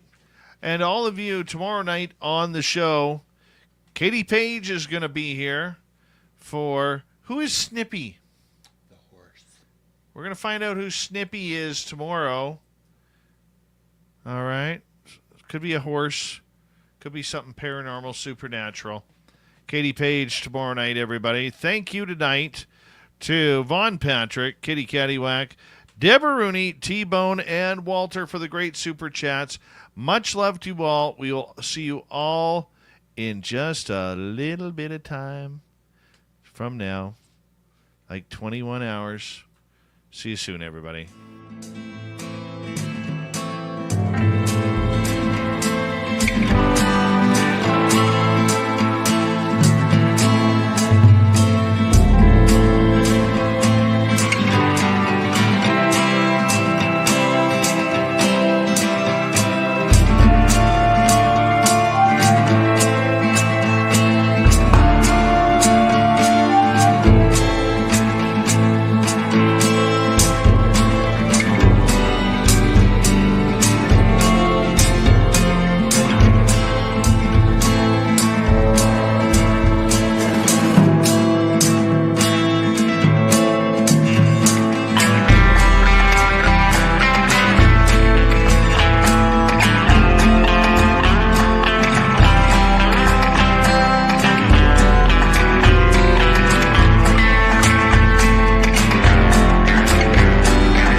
healthy, my friend. You too. If you need bail money, give me a call. Always, Dad. Take care. You too.